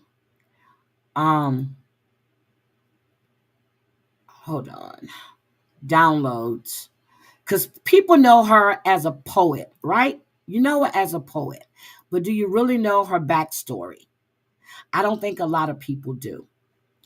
This is the story of Maya Angelou, okay? She was raped at the age of 8. Okay, hold on. Let me make this bigger. Okay, she was raped at the age of 8. Why doesn't that go away? She was raped at the age of 8. Okay, her rapist was found guilty. He only served 1 day in jail. After he was released, he was murdered. Because of this, she became mute for almost 5 years, believing her voice killed him. I killed that man because I told his name, and then I thought I would never speak again because my voice would kill anyone. Her name was Margaret Ann Johnson. Later in life, she would change her name to Maya Angelou. And now we know why her poetry and everything is so strong. But at the age of 8, she was raped. So I'm adding more stuff on to Maya with a lot of her backstory and what that's part of it. And then her accomplishments after she started speaking. So I will be posting that. And that was sent to me by a friend of mine. And she goes, I thought with all the stuff you've been posting that you would really want to do this one as well. So I am going to post it. I'm just getting some more stuff together so I can post and put up there for her. All right. So I appreciate each and every one of you being here. It's Friday. Don't forget, keep your money in your pocket. If you have to go spend, if you have to cash, use cash. Don't use credit cards so the banks don't get those fees. Okay. I appreciate each and every one of you. And I am going out. Who knows? I may be back. Let's see what happens with Gene Hackman. We'll see. Have a great Friday, guys. Bye.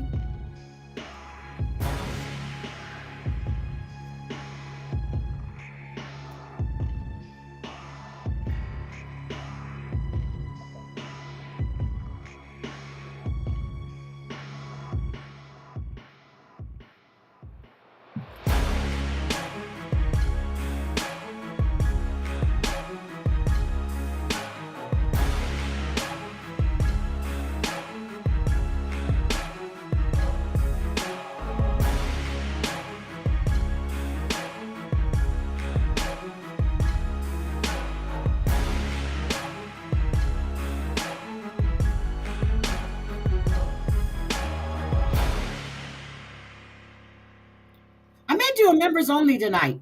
Let me see who's going.